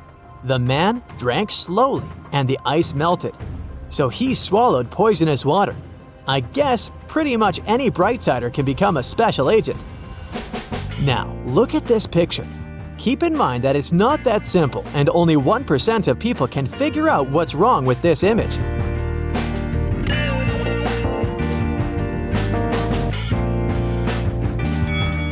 Hey, look closer. The woman in the red dress on the right doesn't have an umbrella, but she doesn't get wet. 2 coins are worth 30 cents. One of them is not 5 cents. What are these coins?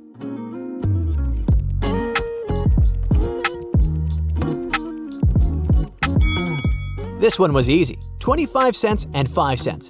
One coin is not 5 cents, but the second is 5 cents. Look at this picture closely, because the riddle is all about your attention. Now tell me, what time is in the picture? To make it a little bit easier, I'm going to give you a couple of options. A, it's 5 a.m. B, it's 11 a.m. C, it's 7 a.m.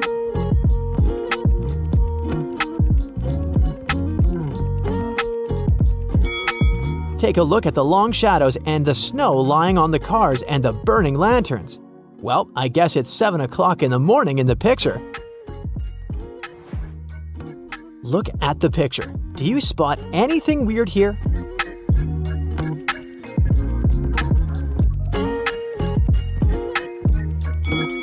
The shipping deck seems to be way too slim. Seems like it was built after the ship had arrived at the port. Allison is quite a picky eater. She likes grapes, but she can't stand peaches. She's into squash, but she never eats carrots. So now you have to figure out what Allison prefers, pumpkins or apples.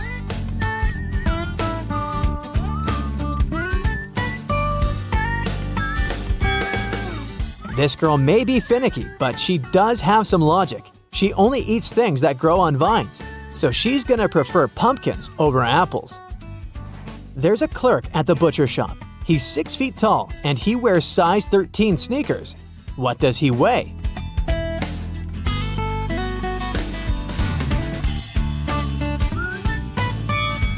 Of course, it's meat.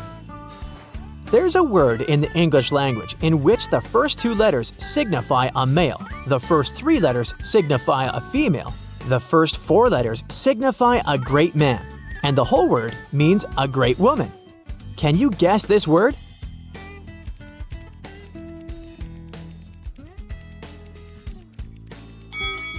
It's the word heroine. A hen and a half lays an egg and a half in a day and a half. How many eggs does one hen lay in one day?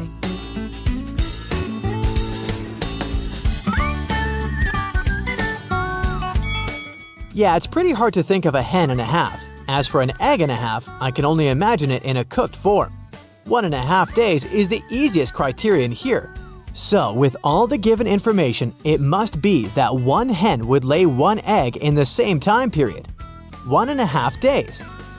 But if one hen lays 1 egg in 1.5 days, it means that one hen would lay only 2/3 of an egg in one day. So the answer is 2/3 of an egg. A young man wants to have it, but when he grows up, he no longer wants it. He attacks it with a blade in his hands, but it's always in vain. What is it?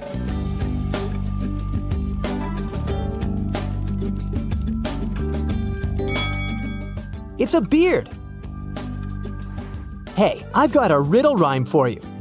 I'm rather large and usually majestic. I'm every hue of the rainbow. I can eat you. I may heat you. You only wish you could see me. What am I?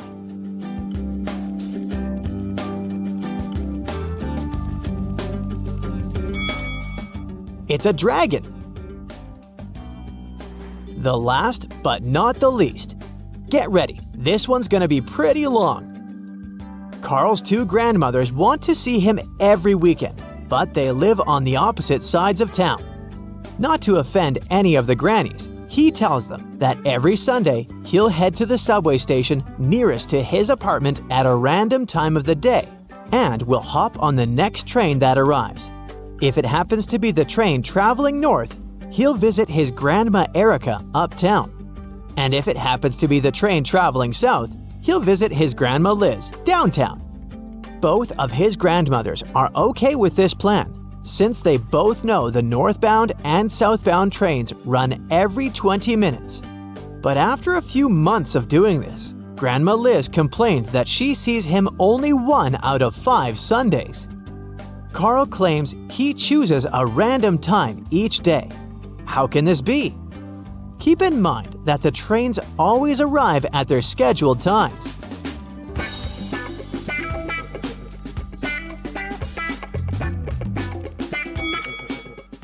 Although both trains come exactly every 20 minutes, the timing matters a lot.